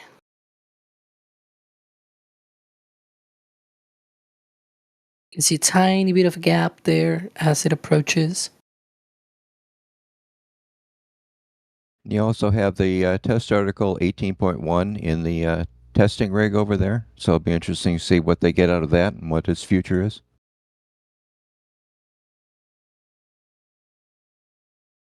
Absolutely. We'll get a better idea on its exact purpose as we get more time. Once again, just a great shot here from Jack out in the field. Thank you so much, Jack. He's probably not on comms right now. Just took me a second to unmute. No worries. Like it takes a team to do this stuff. Jerry with the drone shots was amazing. Dan supporting the infrastructure. Gage is out here as well. Caesar, the whole team. It's a joy to be able to cover this stuff. It's just the world's largest second stage rocket rolling down the highway like it's nothing. It's just absolutely wild. It never gets old. So yeah, no worries. So it is about that time to wrap. Of course, massive thank you to Jack being on comms with us, being in the field. But Jack was not alone in the field today. Those drone views you saw earlier today were from Jerry. So huge thanks to Jerry. It's great to see you out there. Of course, we also got photos from Dan earlier today. And with us on commentary, Alex, thank you so much for being on comms with us. It's been a pleasure. Kind of a long stream, I guess, but hey, long road, long stream. Hopefully we get much more activity from Ship 35 really soon. Absolutely. We will be keeping a close eye and will aim to go live for any sort of testing out here. Roger, thank you so much for being on comms here. Oh, my pleasure, Dee. It's a rare treat, but I enjoyed the heck out of it. And just thanks to all the supporters out there, everybody in chat. This is such a great community. We want to keep up to date on this. Check out all our socials. They're everywhere. And following this, we'll be going over to Starbase Live. We will definitely be keeping an eye on Ship 35 as well as all the happenings down at Starbase. So thanks, everybody. Of course, starting the stream today, we had Chris B doing the hosting, and in the background, pushing buttons, pulling levers. We actually have a lot of people today. Carson is the primary operator of this stream. Thank you, Carson. But we also had Jay Keegan and a number of SBL operators moving cameras, getting things ready. I have been your host for the latter half of this stream today. It has been an absolute pleasure to hang out with all of you this afternoon/evening will be keeping a close eye as SpaceX gets closer to Flight 9 and all of the things to come.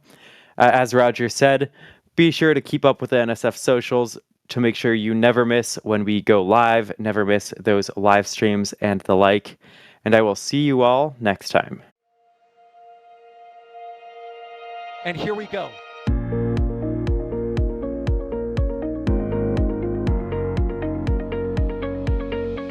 We have liftoff. Propulsion continues to be normal. R68 chamber pressure looks good. Following up. Roger, with planet.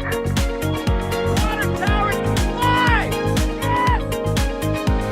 Tango down to nominal. Flight downside FD off. Say again, FD off. It's orange! Oh my god! Oh my god! Décollage! What is it? Put that in the big bag, 343 unfolds to go. Indeed. We rise together back to the moon and beyond. If the methane would be igniting in the flare, correct?